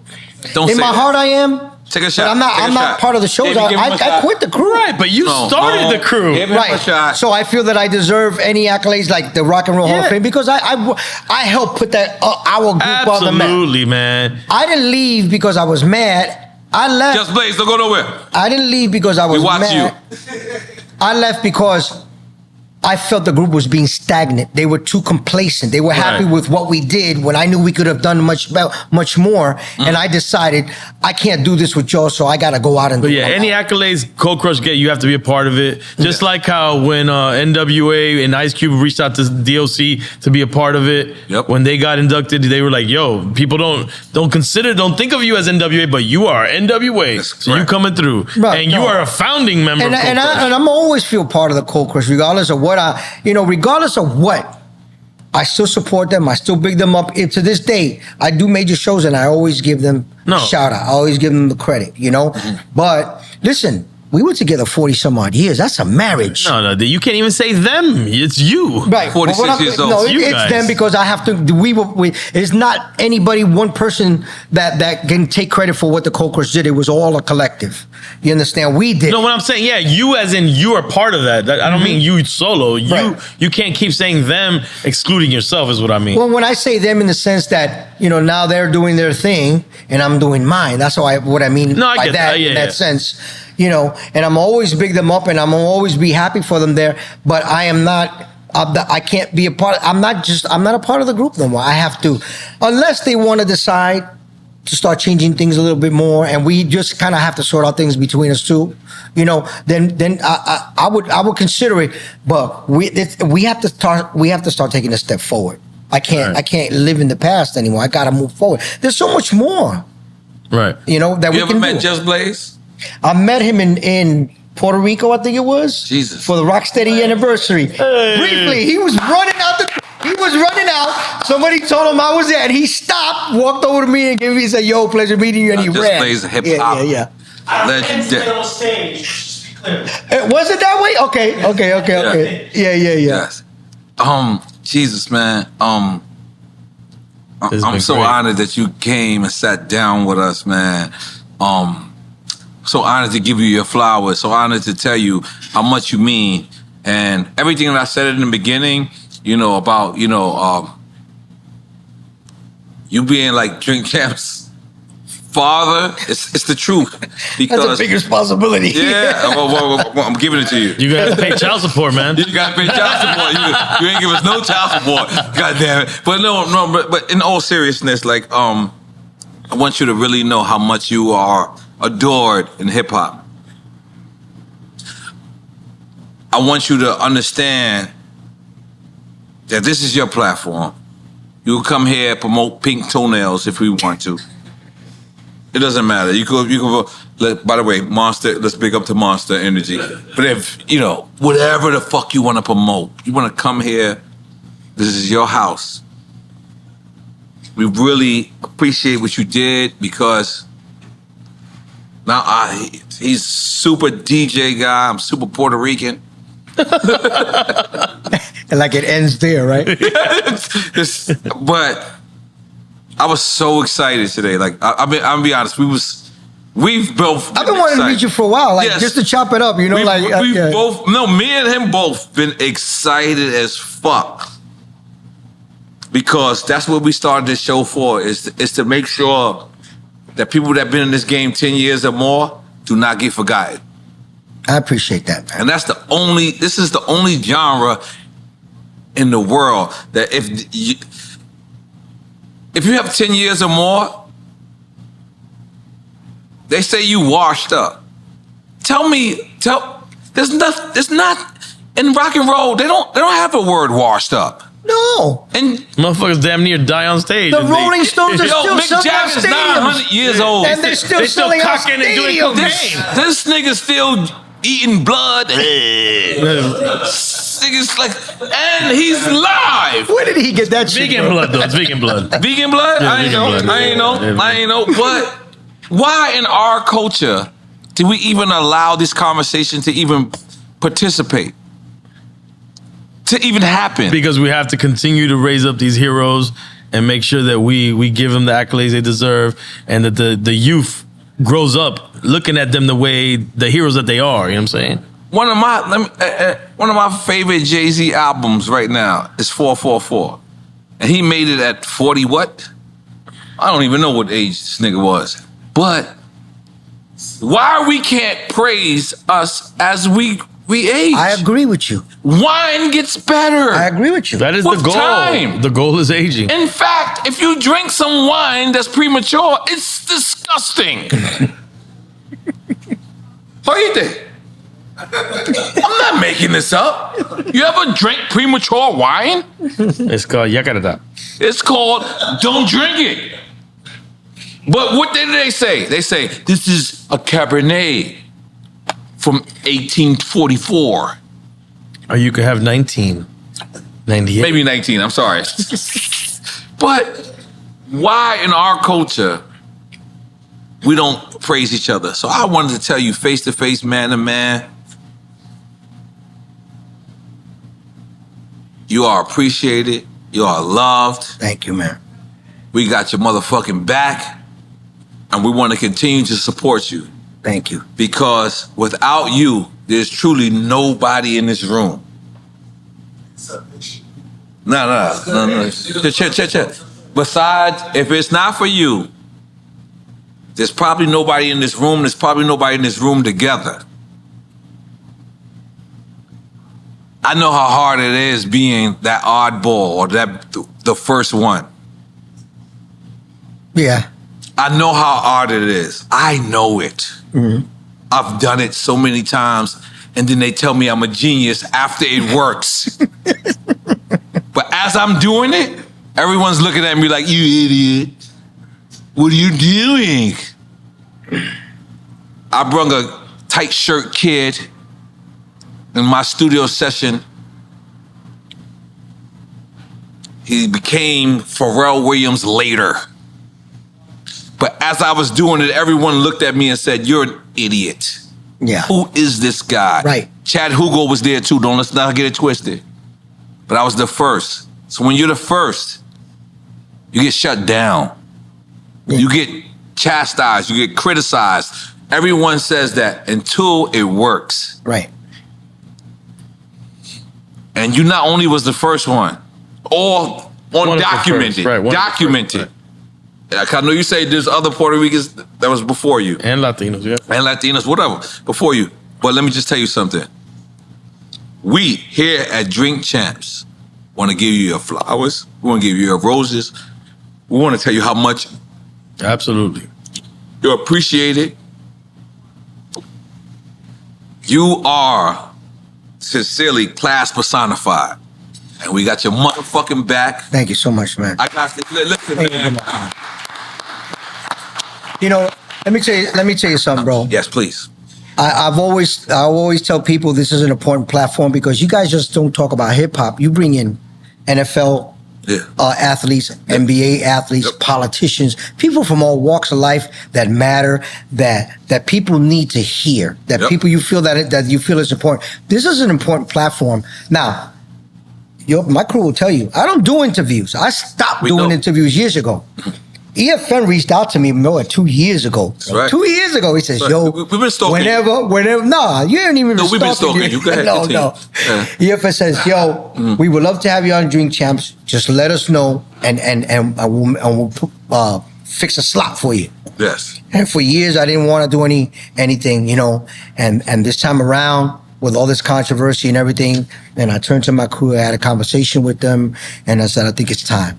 And I reached out to EFN, and he was like, no doubt, made it happen. And I'm here because this is an important, I'm not here because it's popular, because y'all got millions of followers. It's not that. It is an important platform where people who have an important thing to say, with an important, how would you say it? An important agenda. Yes. They need to be here because a lot of people who don't know that are uninformed tune into this and get informed. Right. So this is the platform for that, man. I appreciate the invitation. No, we appreciate it. We're honored. But listen, let's reiterate this before we wrap it up. I still gotta say one thing. 2024, you are the Puerto Rican ambassador to the Puerto Rican Day Parade. Can we just call it the Charlie Chase Parade?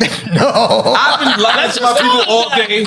Let's just call it the Charlie Chase Parade. I thought that's what I thought it was. So I've been telling Diego, you are. I'm like, yo, I just want y'all to know. And they're like, what's going on? I'm like, Puerto Rican Day Parade changed the name to the Charlie Chase Parade. So just let's ride with the rumor. Okay. Let's just ride with now the Puerto Rican Day Parade. Charlie Chase Parade. Yo, I'm giving it to you. It's called the fucking Charlie Chase fucking Parade. We can still call it the Puerto Rican Day Parade on the side. Okay. On the side, but up front, we're calling it the Charlie motherfucking Chase Parade. I appreciate that. Because, you want to say something? You were saying? Yeah, go. So, we've spoken about what I've done in the past. Right. We haven't spoken about what we Please, coming let's up. go. I'm always about the future, right? Let's go. So right now, my partners are here with my business partners and stuff. We have a new platform now that we created. It took a few years to put this together. Okay. We basically have the same the same, how would you say, capabilities of Netflix and Amazon. We have a platform now. Okay. We can provide that. We've already done our first pay-per-view show. We can do anything we want to on this platform. We are now Roku. We're getting ready to go on Fire Stick, and we're getting ready to go on Apple TV. It's called Black Marker Media. Black Marker TV is the channel that we have on. You can tune on, go to blackmarker.com, and you can log on that way. Or if you have Roku, you can go on there for now until the other two platforms. Roku, ROKU, right? Yes. I got that. Is on it my like a app Tubi? somewhere. No, it's not like two. It's a platform of its own. Oh, its own. Would you consider it a Tubi, Eric? Eric is the guy that put it together. Eric, el presidente. You look like my friend Eric. You gotta relax. Yeah. Hey, I'm an Eric too. Right. Oh, I forgot you were Eric. Okay. So that platform is Black Marker Media, is blackmarker.com, blackmarkertv.com. You'll see, you go on there, you see it. We have programming, hip hop programming, or you'll see me on there, interviews and stuff like that. Right now, we're about maybe 10,000 and change viewers every month that we have. Right. We're slowly growing. We just started it. Right. You know, so we're looking to do shows now, pay-per-view stuff.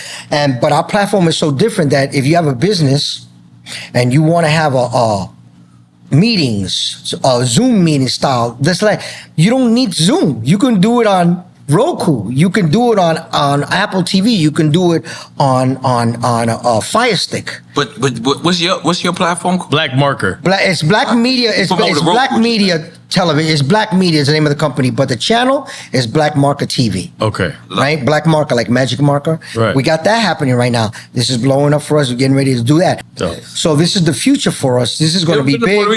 Right now we're talking Yeah, to. I just told you the story a little while ago when I walked. Yeah, Cuban and you started to hate a little bit. Like I Not see at the all. Cuban hate coming out. Listen, man, I'm Yeah. pro Latino. All Latinos, bro. That's very racist. Right now, we're having a conversation with the Florida Board of Education to come on board because they're considering coming onto the platform to conduct all their business on the platform. Right. It's a multi-level thing like you've never seen, bro, and it's all Latino owned.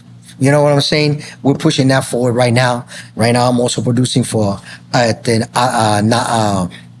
Natalie's Grace. Right, you mentioned that. For that, that's getting ready to come out, you know, and we're just looking forward, man. Oh, forward and upward. That's where we're going with this, bro. Dope. That's it. We'll take a flick and do some drops. And Thank you, Charlie. Thank you. Man. Thank Well, you thank so you much. for inviting me. I appreciate that, man. Thank you. No, I want to Thank say you. it again. Thank you. Because when you look at the history, you doing what you did, and it was the funniest thing is we Googled it. Obviously, we had to, right? And then Fat Joe pops up, and they say, oh, "Okay, cool." He influenced Fat Joe, and Fat Joe always says that how much you influenced him. But then I come up after, and I'm like, "This is so dope!" Like it's. But people need to hear your story more because I didn't even know about this until I saw De La Calle. That's right. Now he gonna come out with his autobiography and his documentary. And my documentary. But let me say it to you in front these people who listen to us. Thank you so much, man. Thank you. Because thank you, man. I truly believe that if you wasn't as resilient as you was and stick to what you was doing, because when they said, when I looked at and they said, man, why you playing that type of music? Yeah. I related to that shit so much, and I was just like, holy shit. And I told you my wife was right there, and I looked at my wife, I was like, this man's life is my life. Right. It's literally parallel. It's parallel. It's literally my life in a different way, like in a different way, right? But it's literally, and I was just like, damn. And I had to tell you this, face to face, man to man. Thank you so much, man. I really appreciate that. You're welcome. Thank you. I appreciate that, man. And I appreciate you sticking it out the way you did. Oh, thank you so much.